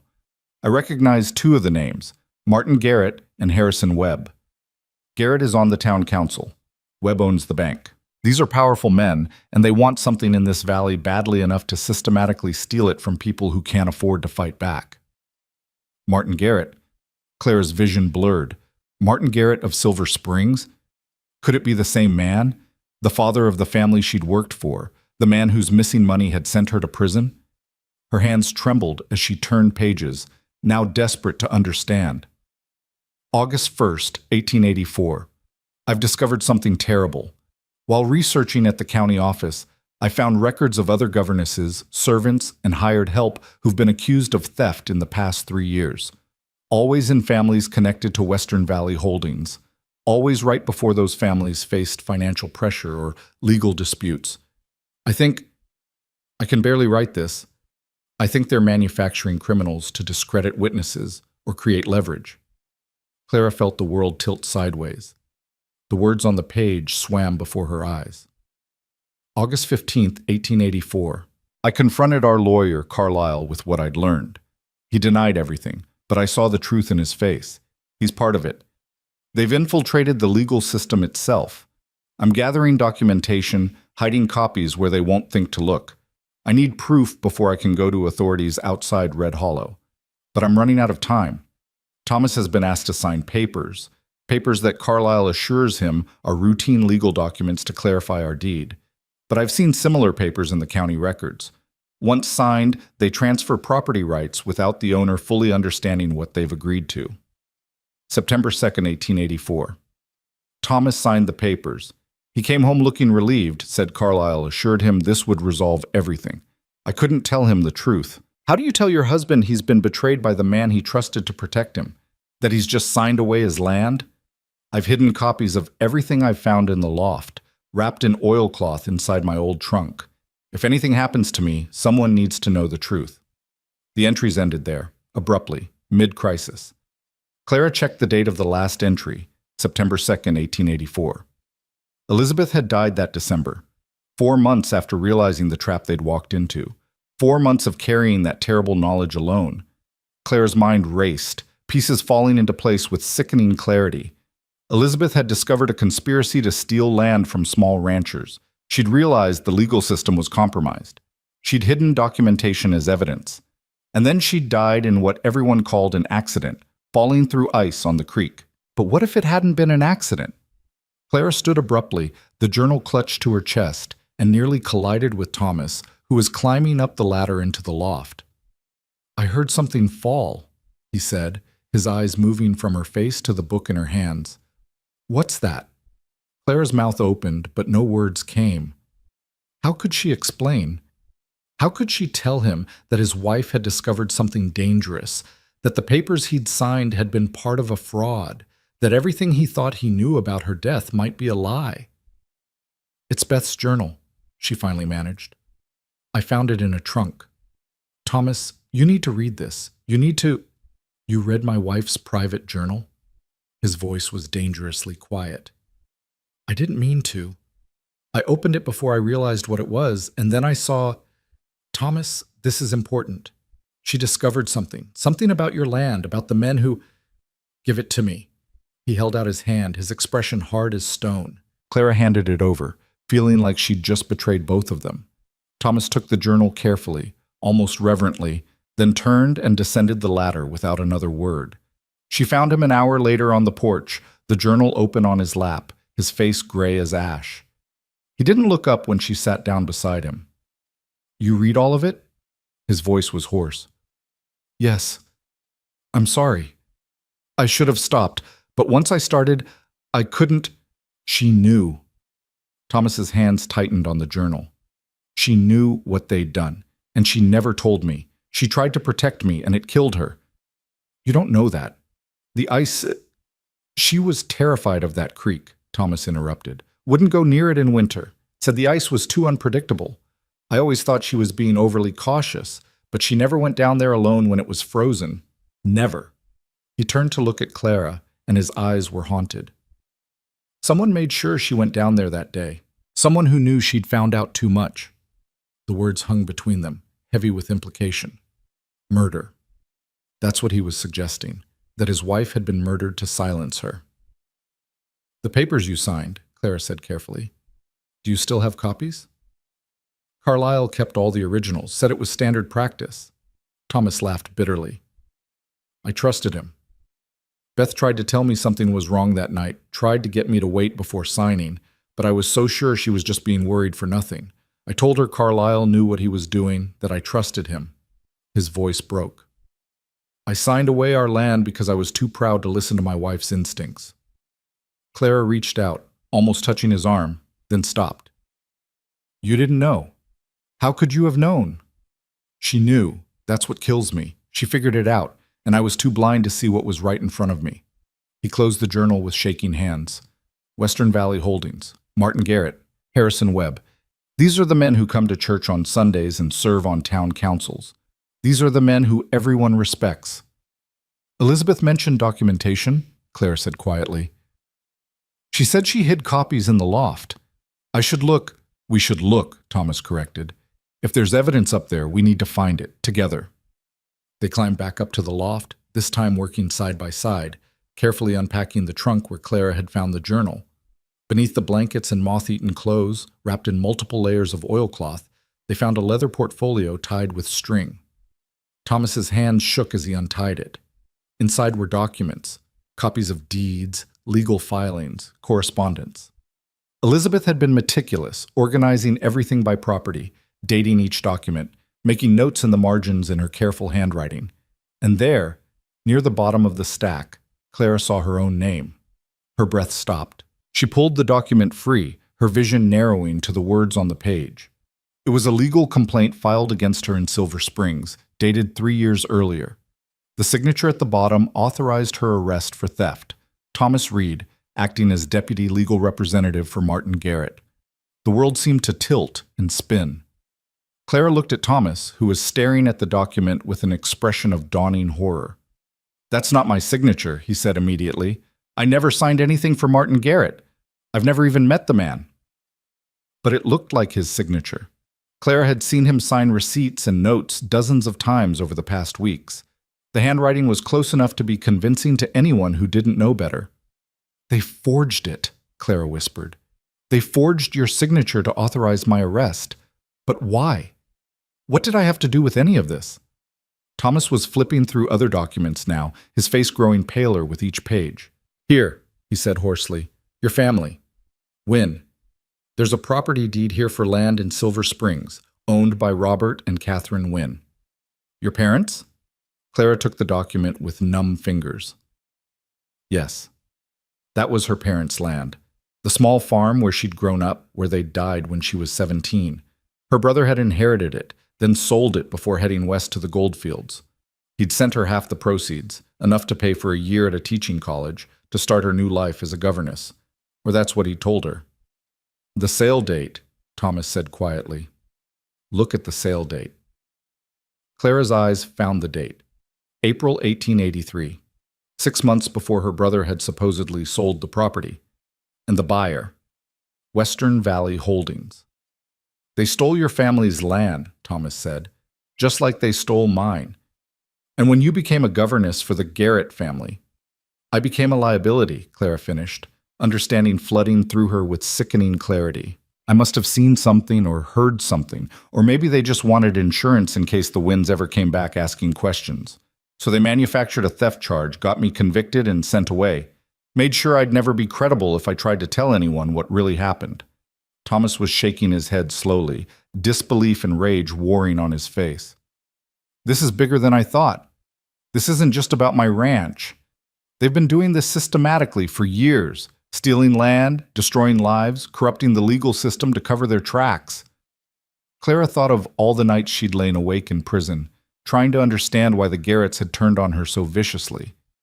She'd been a good governess. The children had loved her. Mrs. Garrett had been cold but fair, and then suddenly she was a thief, a criminal, someone to be locked away and forgotten. It had never been about the money. It had been about silencing her, about making sure she could never be a credible witness to whatever the Garretts were involved in. "What do we do?" Clara asked, her voice barely above a whisper. Thomas stood, the portfolio clutched in his hands, his jaw set with determination. "We expose them. We take this evidence to authorities outside Red Hollow, people who aren't on Garrett and Webb's payroll. We tell the truth about what they've done." "They killed Elizabeth to keep her quiet," Clara said. "They sent me to prison. These are powerful men, Thomas. They won't just let us walk into a sheriff's office and destroy everything they built. So we do nothing? We let them get away with murder and theft and ruining lives?" Thomas's eyes blazed with something Clara hadn't seen before. Righteous anger, hot and fierce. "Beth died trying to stop them. I won't dishonor her memory by staying silent. I'm not saying we stay silent. I'm saying we need to be smart about this. We need a plan." Before Thomas could respond, they heard Molly's voice calling from below. "Daddy? Miss Clara? Lunch is ready. I made sandwiches all by myself." The mundane interruption was jarring, a reminder that outside this loft, life continued in its normal patterns, that a little girl waited downstairs, proud of her sandwiches, unaware that her world was about to explode. Thomas looked at Clara, and she saw her own fear reflected in his eyes. Not fear for themselves, but fear for Molly. What would happen to her if they pursued this? If they made themselves targets? "We protect her first," Clara said quietly. "Whatever we do, Molly's safety comes first." Thomas nodded slowly. "Agreed. We need to think this through carefully, figure out who we can trust." They climbed down from the loft, carefully hiding the portfolio behind some old feed sacks. Neither of them spoke as they walked back to the house, both lost in thought, both trying to process the magnitude of what they'd discovered. Molly met them at the door, beaming with pride at the slightly lopsided sandwiches she'd assembled. Clara forced a smile, praised the girl's efforts, and sat down to eat food she couldn't taste. Across the table, Thomas did the same, and Molly chattered on about the chickens and the weather and a bird's nest she'd found, oblivious to the tension crackling between the adults. After lunch, Thomas excused himself to check on the cattle. Clara watched him go, then turned to find Molly studying her with those too perceptive brown eyes. "Are you and Daddy fighting?" the girl asked bluntly. "No, sweetheart, we're not fighting." "You look like you're fighting. You have that pinched face that grown-ups get when they're upset but trying not to show it." Clara managed a more genuine smile. "You're too observant for your own good, you know that?" "Mama used to say the same thing. She said I noticed things other people missed." Molly tilted her head. "Is something wrong?" Clara debated how to answer. Molly deserved honesty, but she also deserved to keep her innocence a little longer. "Your daddy and I found some old papers of your mama's. They brought back some sad memories for him, that's all." "Mama's papers?" Molly's expression grew serious. "What kind of papers?" "Just notes she made about the ranch. Nothing for you to worry about." But Molly was worrying. Clara could see it in the way the girl's shoulders tensed, in the sudden stillness that came over her. "Mama was scared before she died. I was little, but I remember. She kept checking the windows at night, and she wouldn't let me play outside alone anymore. Daddy thought I didn't notice, but I did." Clara's heart clenched. "You never told anyone that?" "Who would I tell? Daddy was so sad after Mama died. I didn't want to make him sadder." Molly looked up at Clara with eyes far older than her years. "Did Mama's papers say why she was scared?" Clara chose her words carefully. "Your mama was very brave. She found out about some bad things some people were doing, and she wanted to make them stop. That's the kind of person she was, someone who stood up for what was right, even when it was hard. And the bad people hurt her for it." It wasn't a question. Molly said it with flat certainty, as if confirming something she'd always suspected but never dared speak aloud. "We don't know that for sure," Clara said, though the words felt like lies. "But your daddy and I are going to find out the truth. I promise you that." Molly was quiet for a long moment, processing this. Then she reached out and took Clara's hand, squeezing it tight. "Don't let them hurt you too, or Daddy. I can't lose anyone else." The simple plea broke something in Clara's chest. She pulled Molly into a hug, holding her close, feeling the fragile weight of this child, who'd already lost too much. "We'll be careful," she whispered into Molly's hair. "We'll be so careful." But even as she said it, Clara knew careful might not be enough. They'd stumbled onto something bigger than a simple land dispute. They'd uncovered a conspiracy that reached into the highest levels of local power, that had already claimed at least one life and ruined countless others. And now they had a choice: stay silent and safe, or speak truth and risk everything. That evening, after Molly had gone to bed, Clara and Thomas sat on the porch again, the portfolio between them. They'd spent the afternoon reviewing every document, trying to understand the full scope of what Elizabeth had uncovered. "There are at least 12 families affected," Thomas said quietly. 12 properties stolen through forged documents, manufactured debts, or fraudulent legal claims. And those are just the ones Beth found. There could be more. "We need allies," Clara said. "People who've been hurt by this, who might be willing to stand with us. Power in numbers." "Most of them don't know they've been robbed. The documents are complex enough that by the time they realize what happened, it's too late. They've already lost everything." Thomas's jaw clenched. That was the genius of it. Make it look legal. make it seem like their own fault for not reading the fine print or understanding what they were signing. There has to be someone we can trust, a lawyer who isn't compromised, a lawman from outside the area, someone. The nearest federal marshal is 3 days' ride from here, and we'd need to get to him without Garrett or Webb finding out. The moment they suspect we know something, we become targets. Thomas looked at Clara, his expression grave. Maybe you should leave. Take Molly and head east, somewhere these people can't reach you. I'll handle this alone. No. Clara's voice was firm. I'm not running anymore.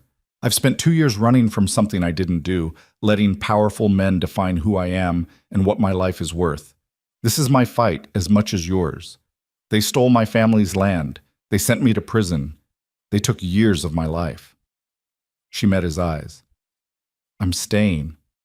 We do this together. Thomas studied her face for a long moment, and something shifted in his expression, respect perhaps, or recognition of a kindred stubborn streak. Together then, but we need to be smart about this. We document everything. We make multiple copies of all this evidence and hide them in different places. We identify who we can trust, really trust, and we approach them carefully. We build our case until it's ironclad, until even corrupt officials can't ignore it. Clara paused. And we prepare for the possibility that we might lose, that we might have to run. I'm not leaving my land.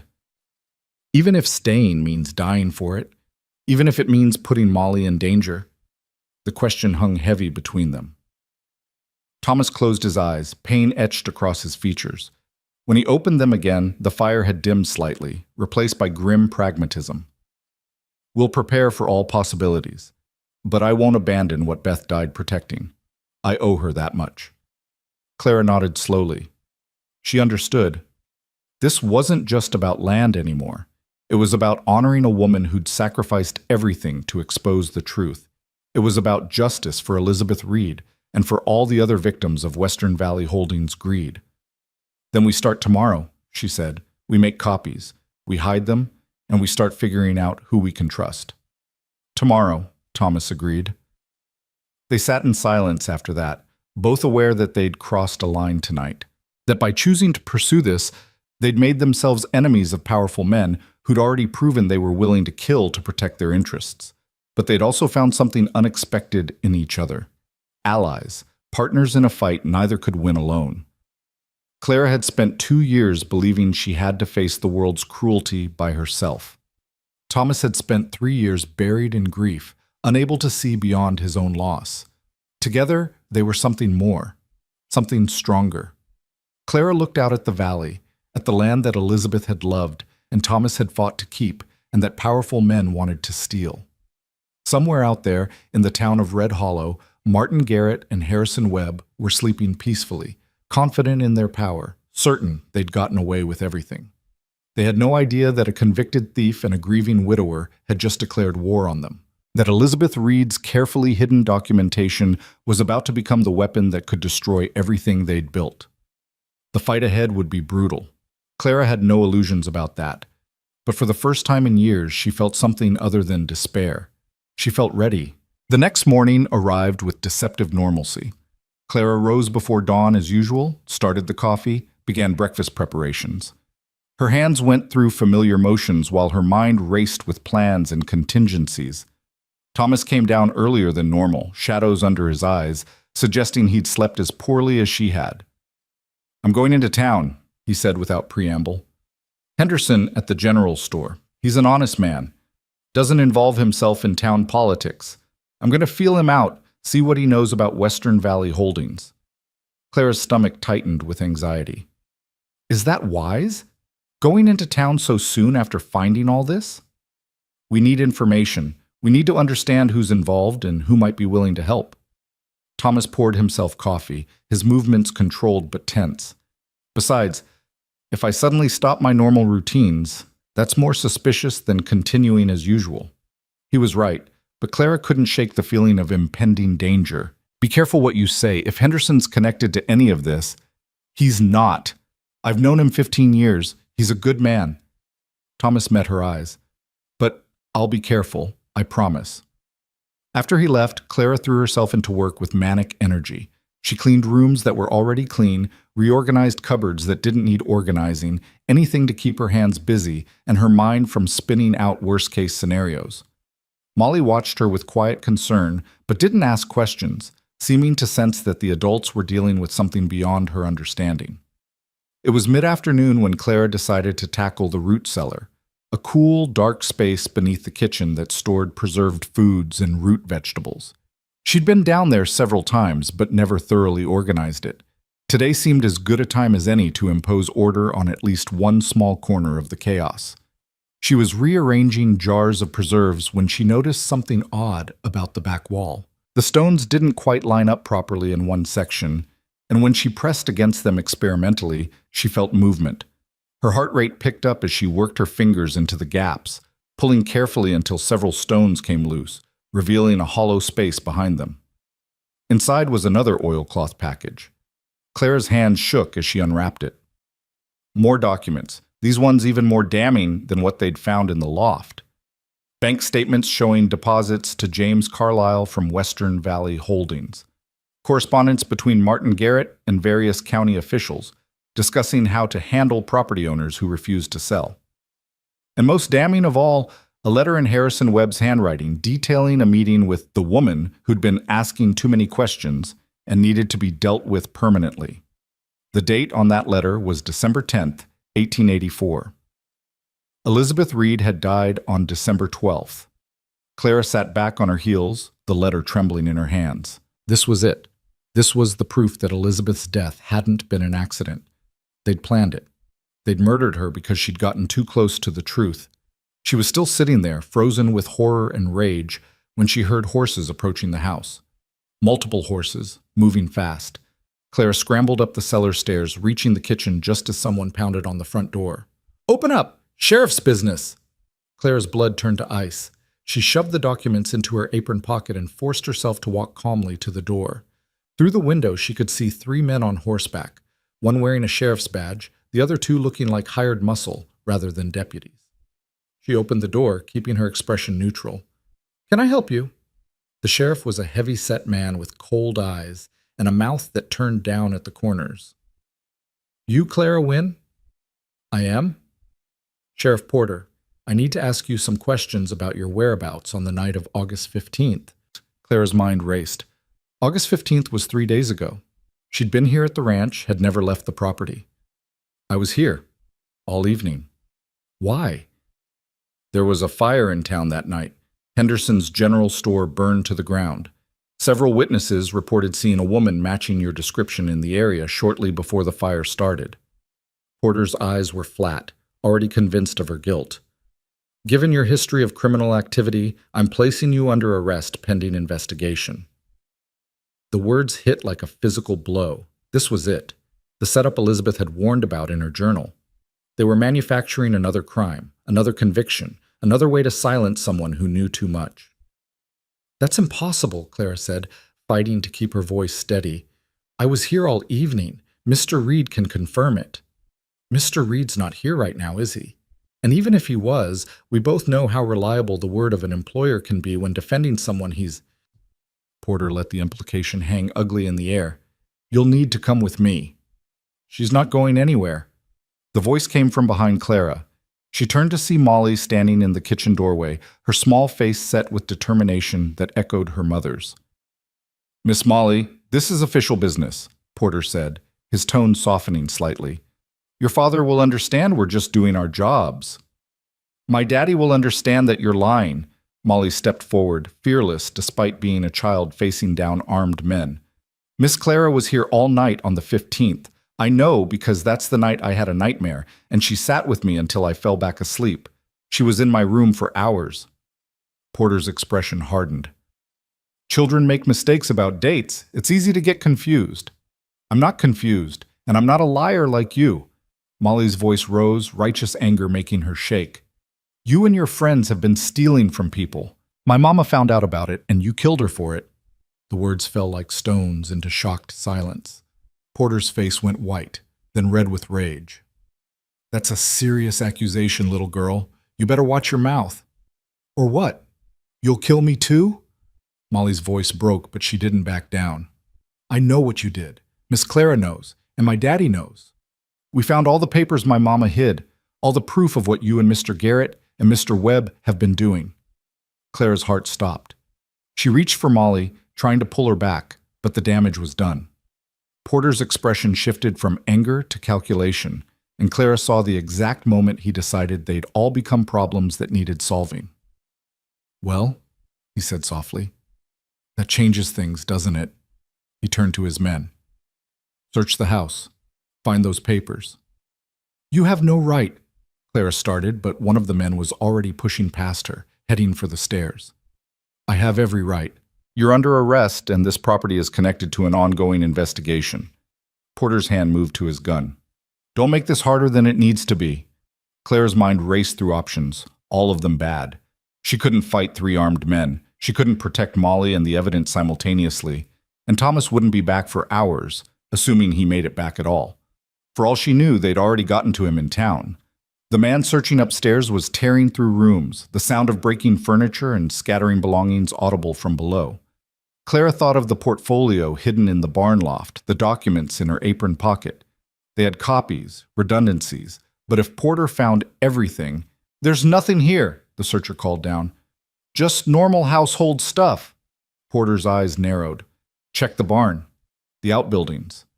Tear this whole place apart if you have to." He looked at Clara. "Where are they?" "I don't know what you're talking about."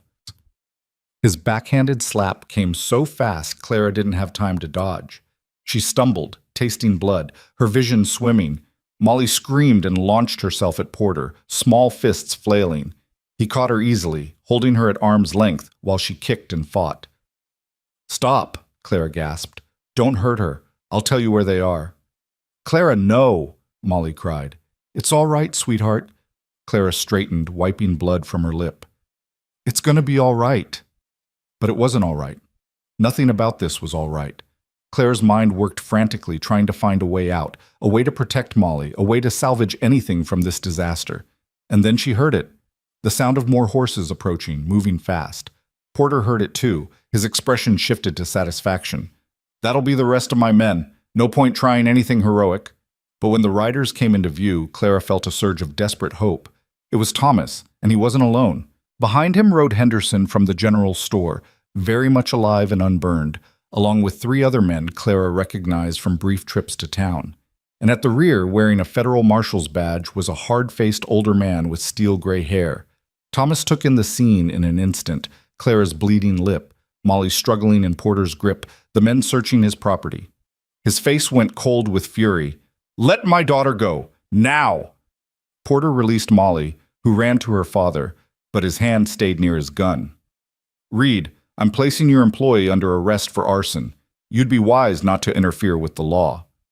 "That's interesting," the federal marshal said, his voice carrying the weight of real authority. "Seeing as how Henderson's store is still standing, hard to arrest someone for burning down a building that's not burned." Porter's face went carefully blank. "I received reports." "You received orders to manufacture a charge and silence a witness." The marshal dismounted, his movements deliberate and controlled. "I'm Marshal William Thorne, and I've been investigating Western Valley Holdings for the past 6 months. Mr. Reed came to me in town today with some very interesting documents that corroborate everything my investigation has uncovered." Clara's knees nearly buckled with relief. Thomas had found help. Real help. Porter's hand moved toward his gun, but Thorne was faster, his own weapon drawn and aimed before Porter could clear leather. "I wouldn't. Your men are outnumbered, and I've got federal warrants for the arrest of Martin Garrett, Harrison Webb, and James Carlisle. Your name's on the list too, Porter. Conspiracy, fraud, and murder." "Murder?" Porter tried for outrage, but his voice shook. "That's ridiculous. Elizabeth Reed's death is being reinvestigated as a homicide. We have correspondence proving premeditation." Thorne's eyes were chips of ice.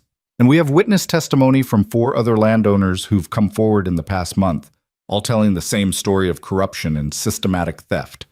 Your conspiracy's been falling apart for weeks, Porter. You just didn't know it."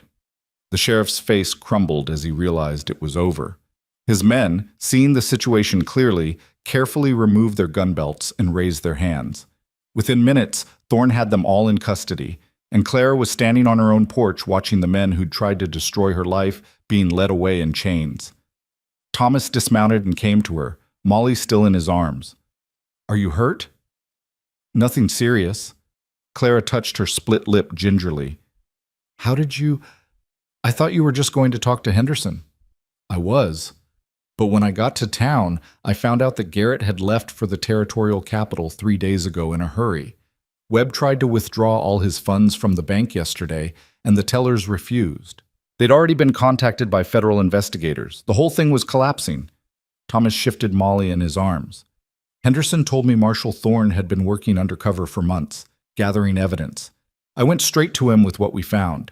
He'd been waiting for something concrete enough to move on. Elizabeth's journal and documentation gave him everything he needed." Marshal Thorne approached, having finished securing his prisoners.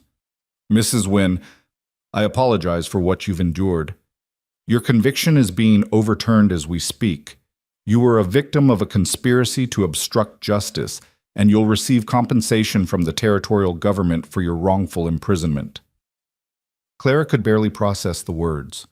Overturned, wrongful imprisonment, compensation. Things she'd stopped believing were possible. "My family's land," she whispered. "They stole it.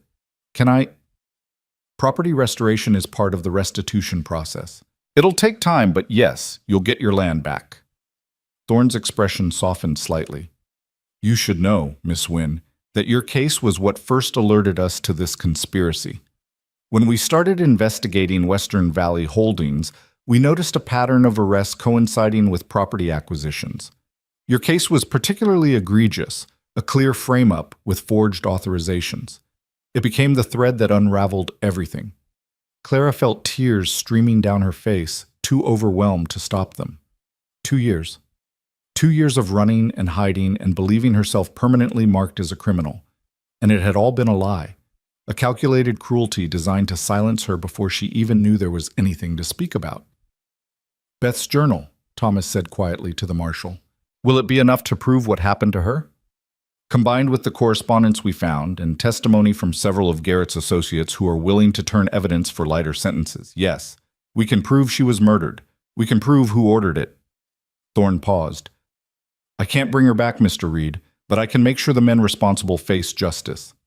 Thomas nodded, his jaw tight with emotion. "That's all I can ask for." The marshal left to transport his prisoners to the territorial capital, taking several of the townsmen with him as witnesses and additional security. Henderson stayed behind, looking apologetic and uncomfortable. "Tom, I'm sorry," he said. "I knew something was wrong in Red Hollow, but I never imagined the scope of it. If I'd spoken up sooner, maybe Beth—" "It's not your fault," Thomas interrupted. "They were powerful men. They knew how to keep people quiet." He shifted Molly to his other hip.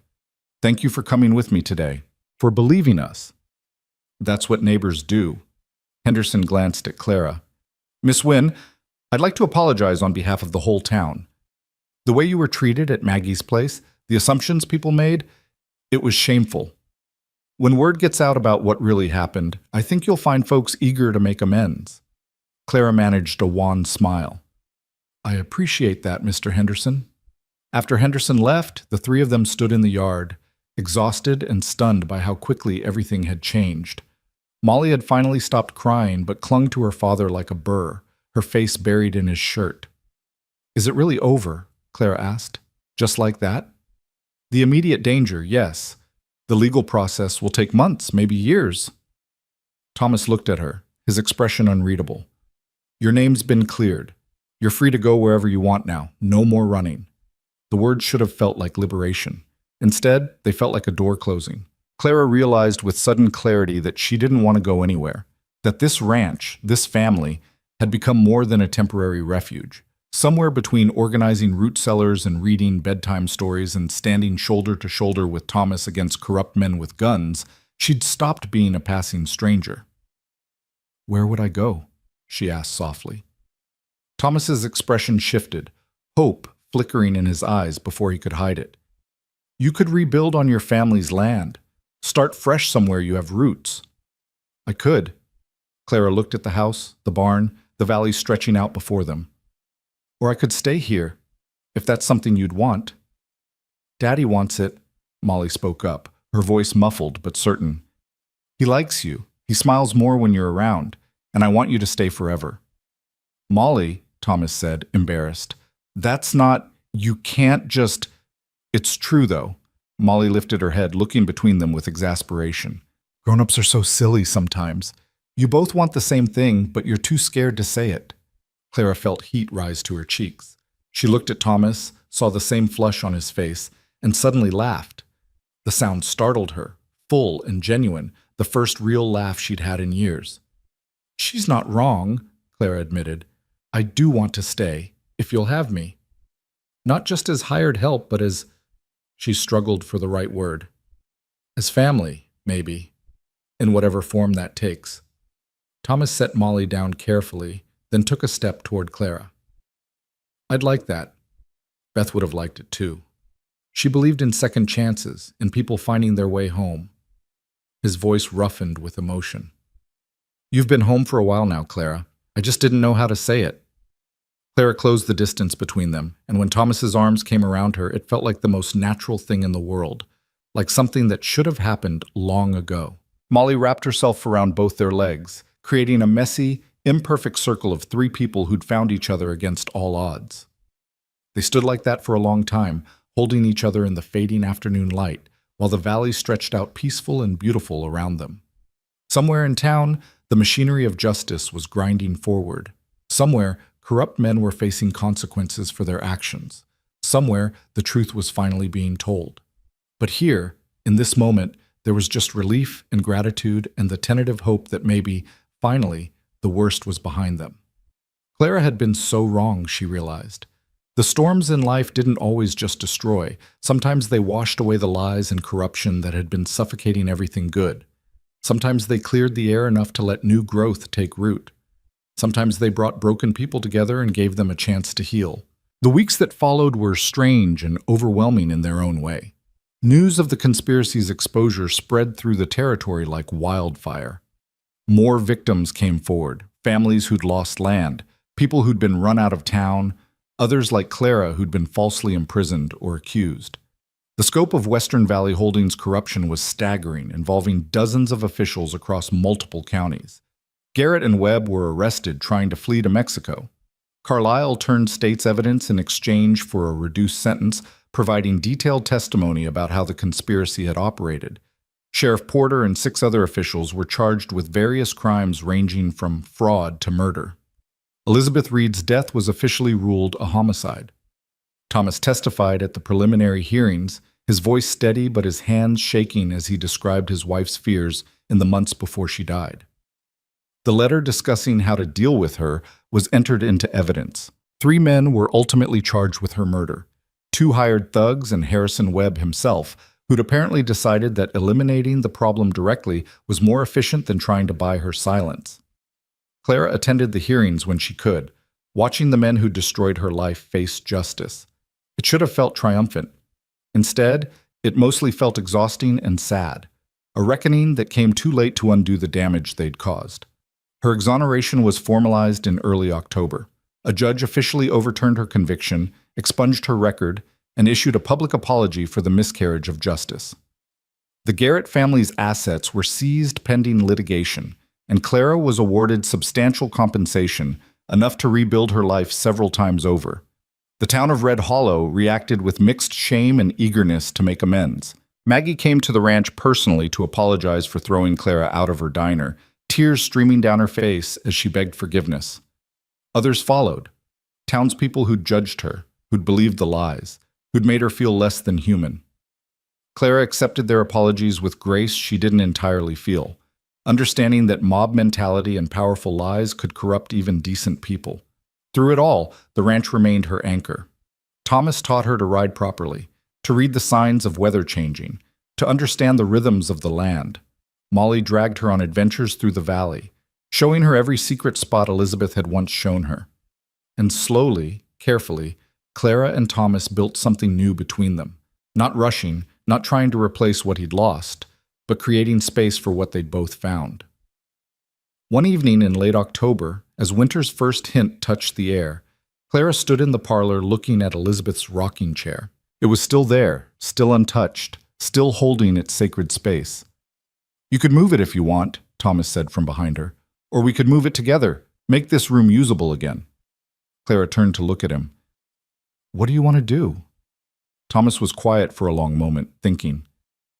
"I think Beth would want this room to be lived in, would want that chair to rock children again, to be part of life rather than a monument to death." He moved to stand beside Clara. "But I don't know if I can do it alone." "You're not alone," Clara said simply. Together they moved the rocking chair to Molly's room, where it would be used and loved rather than preserved in grief. They cleared out the parlor, cleaning and rearranging, slowly transforming it from a shrine into a living space. It hurt. Clara could see that in Thomas's face, in the way his hands lingered on certain objects. But it was a healing kind of hurt, the pain of a wound finally being properly cleaned so it could close. That night, after Molly was asleep, Thomas and Clara sat on the porch as they so often did. But this time, Thomas reached over and took her hand, holding it gently but firmly. "I don't know what we're building here," he said quietly. "It's too soon to call it anything definite.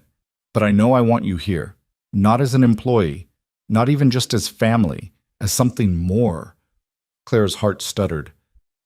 "Thomas, I'm not asking for anything you're not ready to give. I just need you to know that's where my heart is headed. Has been for a while, if I'm honest." He squeezed her hand. "Take whatever time you need. I'll wait." Clara looked at their joined hands, at this good man who'd offered her shelter when she had nothing, who'd believed in her innocence when everyone else saw only a criminal, who'd fought beside her against impossible odds. She thought about Elizabeth's journal, about the love that had poured from every page, about how Thomas honored that love not by staying frozen in grief, but by remaining the kind of man who could offer kindness to strangers and justice to the wronged. "I don't need time," she said softly. "My heart's been headed there too. I just didn't think I had the right to want it." Thomas turned to look at her, and the hope in his eyes took her breath away. "You have every right. You've earned every good thing this world can give you, Clara Wynne." He leaned in slowly, giving her every chance to pull away. But Clara didn't pull away. She met him halfway, and when their lips touched, it felt like coming home and setting out on a new journey simultaneously. It was gentle and careful and full of promise. When they pulled apart, both of them were smiling, real smiles, the kind that came from deep places that had been dark too long. "Molly's going to be insufferable," Thomas said, laughing quietly. "She's been planning our wedding since about a week after you arrived." "Smart girl." Clara leaned her head on his shoulder, feeling the steady warmth of him, the solid reality of a future she'd stopped believing was possible. "Takes after her mother." They sat together as the stars came out, making quiet plans and sharing comfortable silences, while inside the house a child slept peacefully, dreaming of the family that had rebuilt itself from loss and lies and unlikely love. The road ahead wouldn't be easy. Legal battles still loomed, community relationships needed mending, and they were still learning how to navigate their feelings for each other. But they would face it together, three people who'd been broken and scattered, finding wholeness in each other. Clara had come to this valley with nothing but a past she couldn't escape. She was staying with a future she'd helped create, built on truth and justice and the stubborn belief that people deserve second chances. Some people pass through places, leaving barely a trace. Others become the foundation upon which new stories are built, the steady ground where healing can finally take root. Clara Wynne had stopped passing through. She was home. Winter came to the valley with unexpected gentleness that year, the snow falling soft and steady rather than in the violent storms that usually marked the season.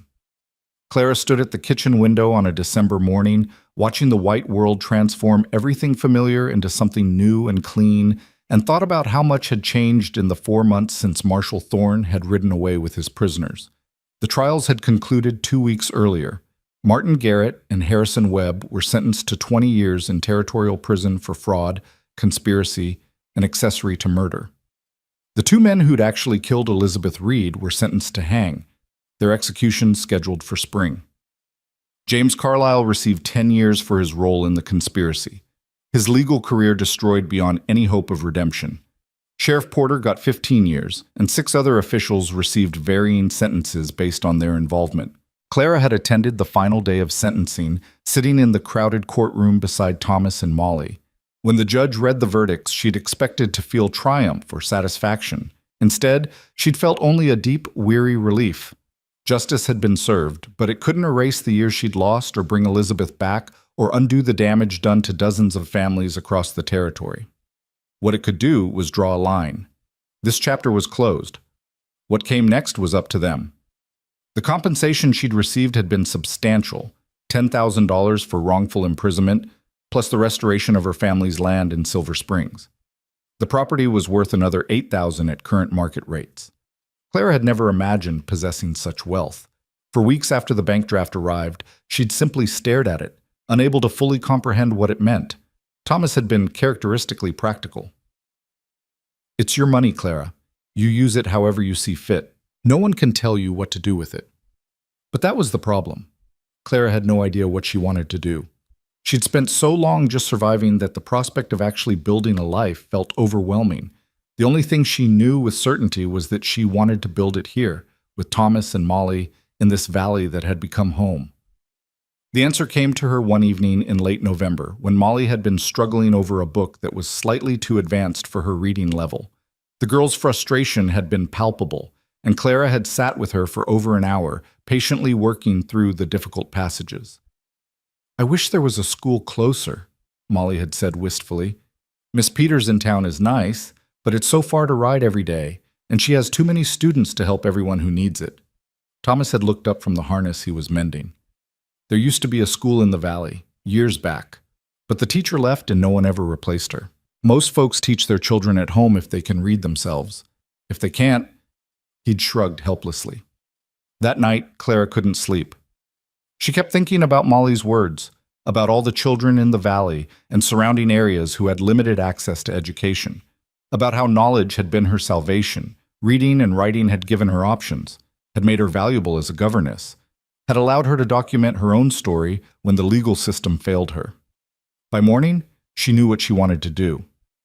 "I want to open a school," she told Thomas over breakfast. "A real school, free for any child who wants to attend. I could convert part of the barn loft, or we could build a separate structure. I have the money now. I could pay a fair wage to anyone who wants to help teach, buy proper books and supplies." Thomas had stared at her for a long moment, then slowly smiled. One of those rare, full smiles that transformed his entire face. Beth would have loved that idea. She always said education was the way to break cycles of poverty and powerlessness. "Then you think it's a good idea?"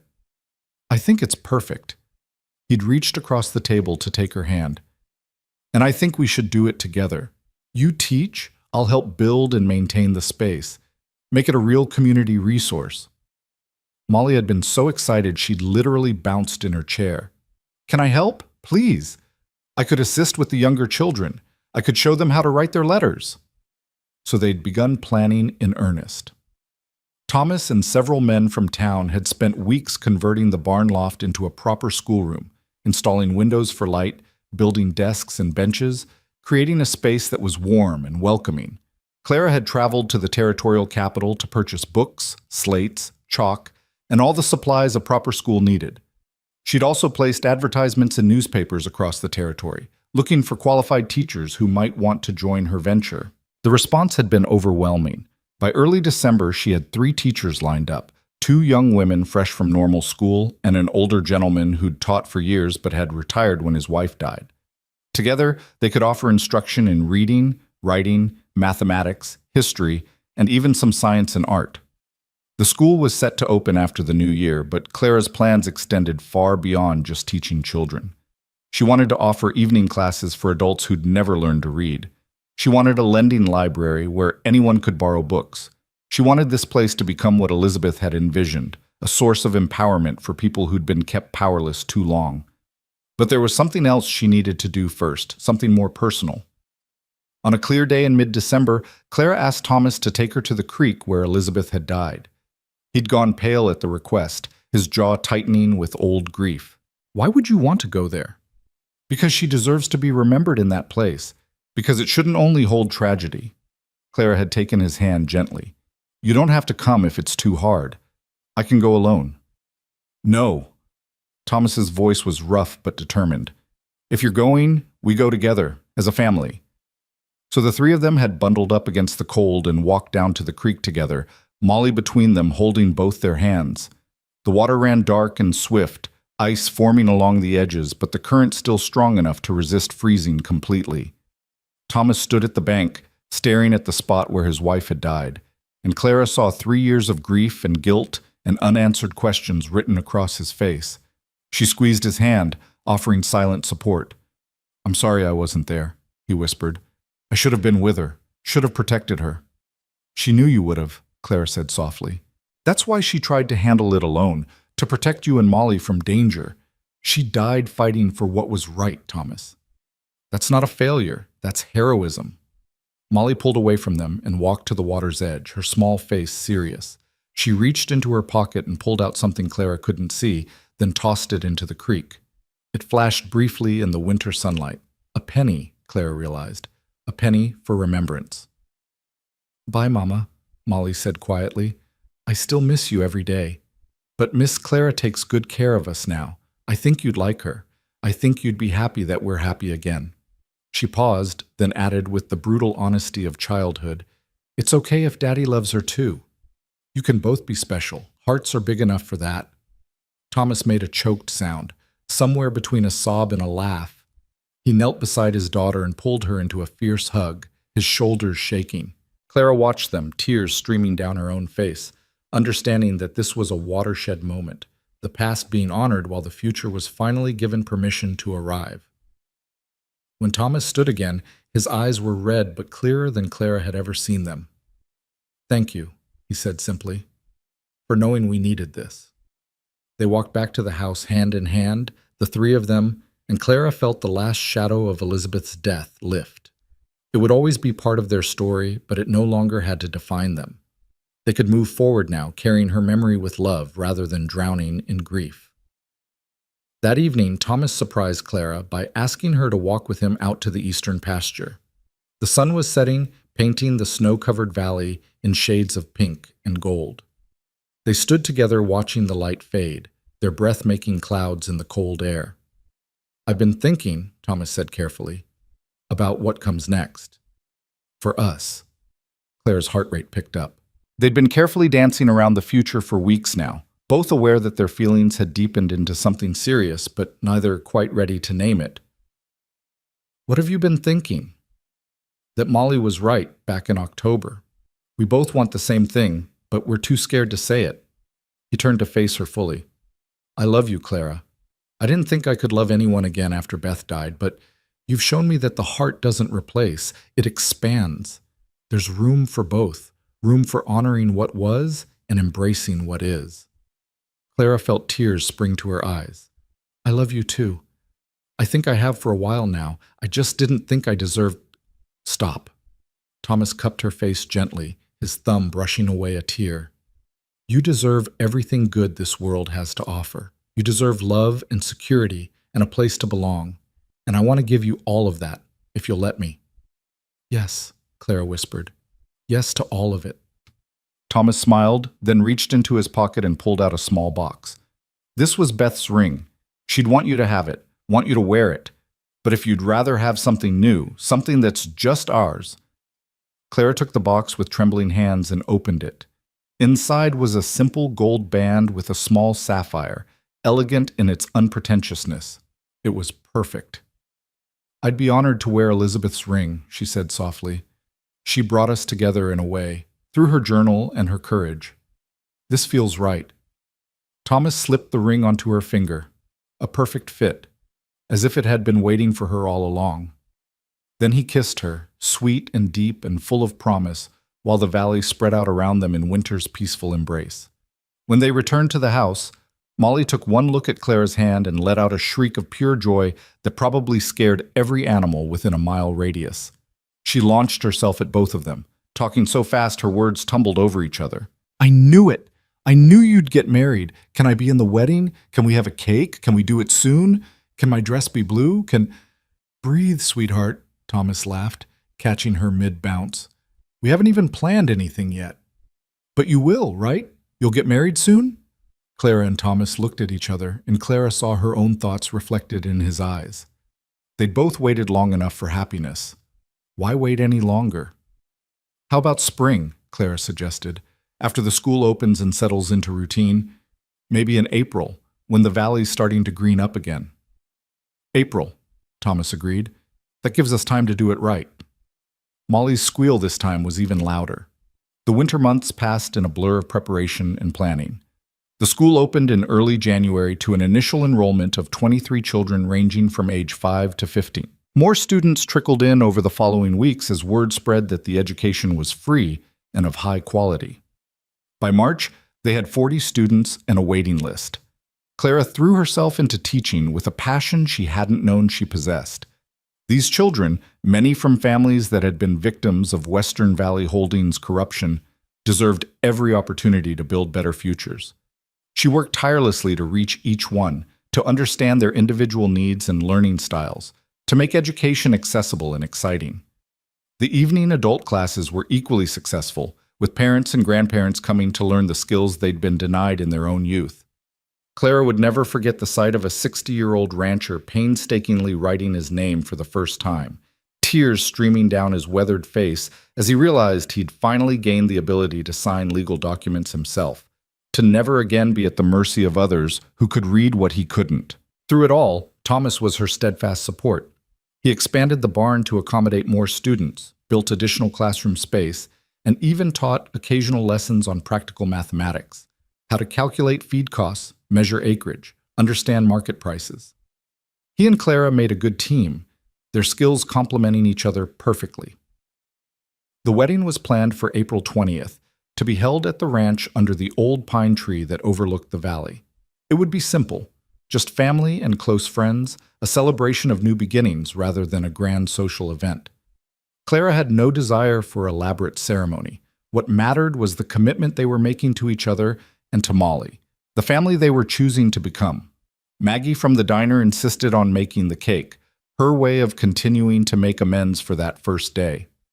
Henderson and his wife offered to host a community dinner afterward, turning the celebration into a valley-wide event. Even Marshall Thorne sent word that he'd try to attend if his duties allowed. Clara spent her evening sewing her wedding dress. Nothing fancy, just a simple cream-colored gown that would be practical enough to wear again on special occasions. Molly was making flower crowns from dried blooms, determined that everyone would wear one even if it wasn't traditional. Thomas built new furniture for the house, preparing spaces for their combined life. But as the wedding approached, Clara found herself growing increasingly anxious. Not about marrying Thomas. She'd never been more certain of anything, but about whether she truly deserved this happiness, this second chance at a life she'd thought was lost forever. It was Molly who finally cut through her spiral of doubt. The girl found Clara sitting on the porch one evening in early April, staring out at the valley with tears streaming down her face. "Miss Clara, what's wrong?" Clara tried to smile, to brush it off, but Molly was too perceptive. The girl climbed into her lap, getting almost too big for it now, but Clara held her close anyway. "I'm scared," Clara admitted, "that I'm not good enough for this, that I don't deserve your father, or you, or this beautiful life we're building." Molly pulled back to look at her with those ancient, knowing eyes. "That's silly. You're exactly good enough. You're the best." "But I was in prison, Molly. I have a past that—" "You have a past where bad people lied about you and you survived it anyway," Molly interrupted with fierce certainty. "That doesn't make you not good enough. That makes you strong. That makes you exactly the kind of person who deserves good things." Clara felt something break open in her chest, years of shame and self-doubt finally cracking under the weight of a child's unconditional love. "When did you get so wise?" she whispered. "Mama used to say that children see true because we haven't learned to lie to ourselves yet." Molly snuggled back against Clara's chest. "You belong here, Miss Clara. You've always belonged here. You just had to find your way home." Clara held her tight, this child who would soon officially be her daughter, and let herself finally believe it. She did belong here, not despite her past, but because of everything she'd survived and overcome. She'd earned this happiness through sheer, stubborn persistence, through refusing to let cruel people define her worth, through choosing to stay when running would have been easier. The wedding day dawned clear and warm, spring asserting itself with enthusiasm. The valley had transformed into a riot, of wildflowers and new grass, the air sweet with the scent of blooming things. Clara woke early, nerves and excitement making sleep impossible, and found Thomas already up and working. "You're not supposed to see me before the ceremony," she teased, coming to stand beside him in the barn.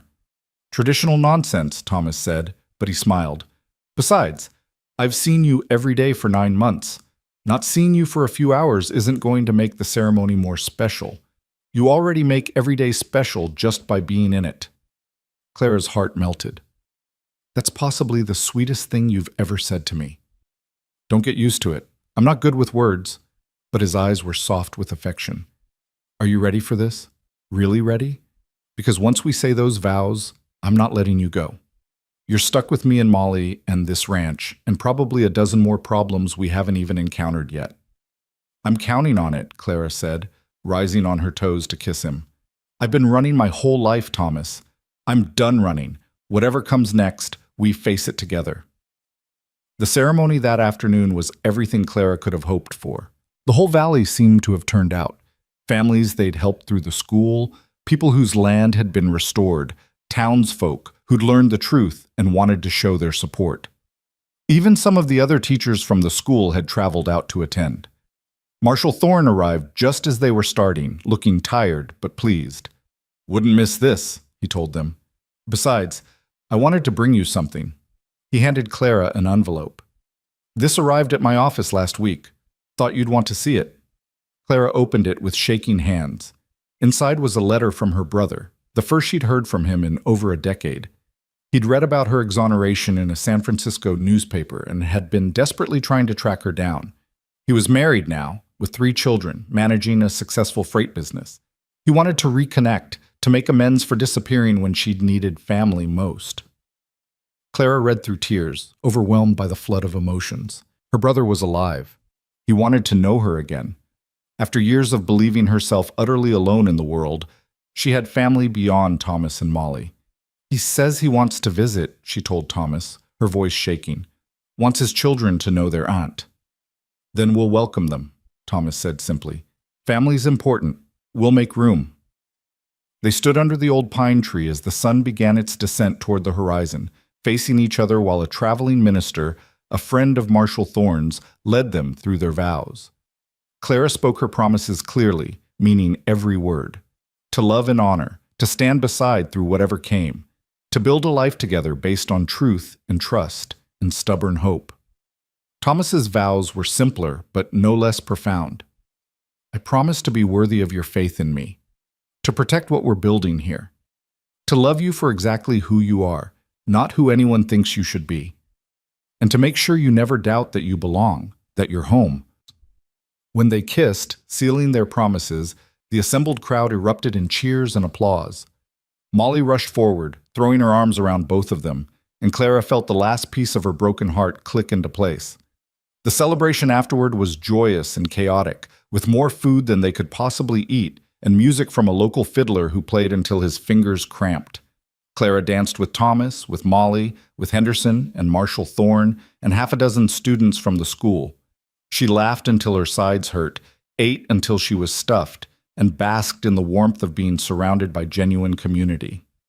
As the evening wore down and guests began to depart, Clara found herself standing with Thomas at the edge of the gathering, watching Molly play with other children in the last light of day.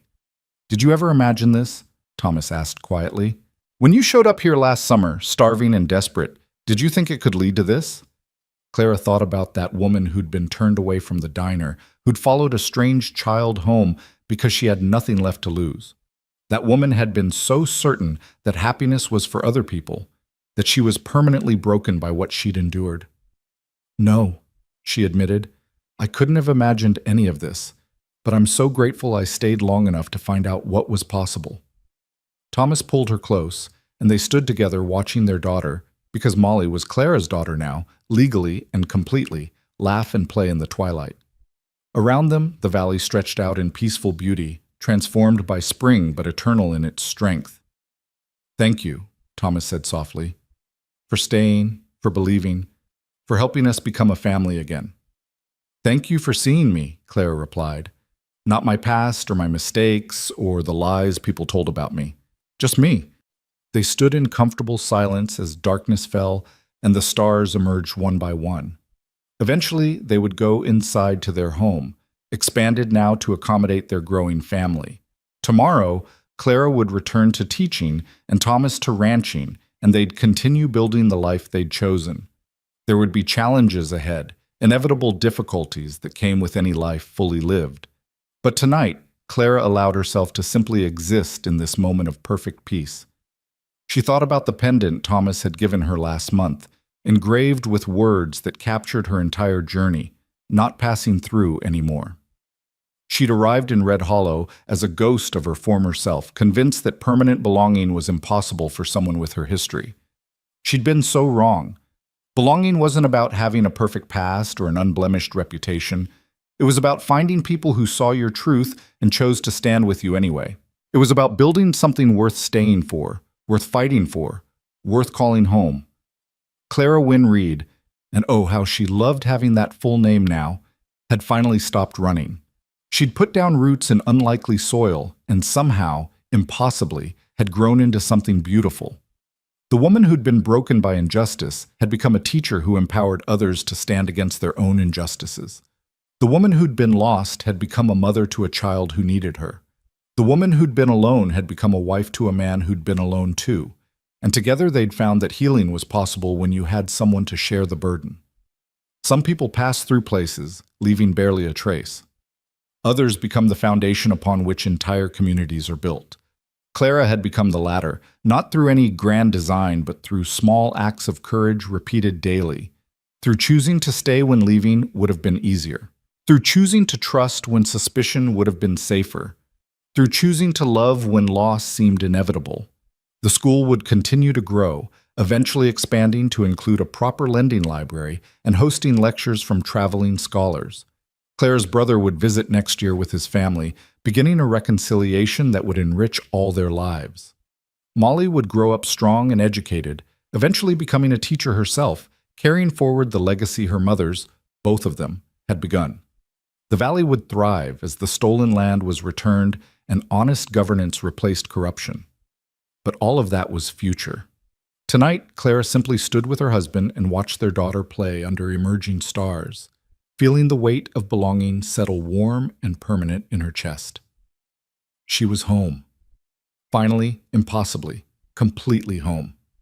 And she was never passing through again.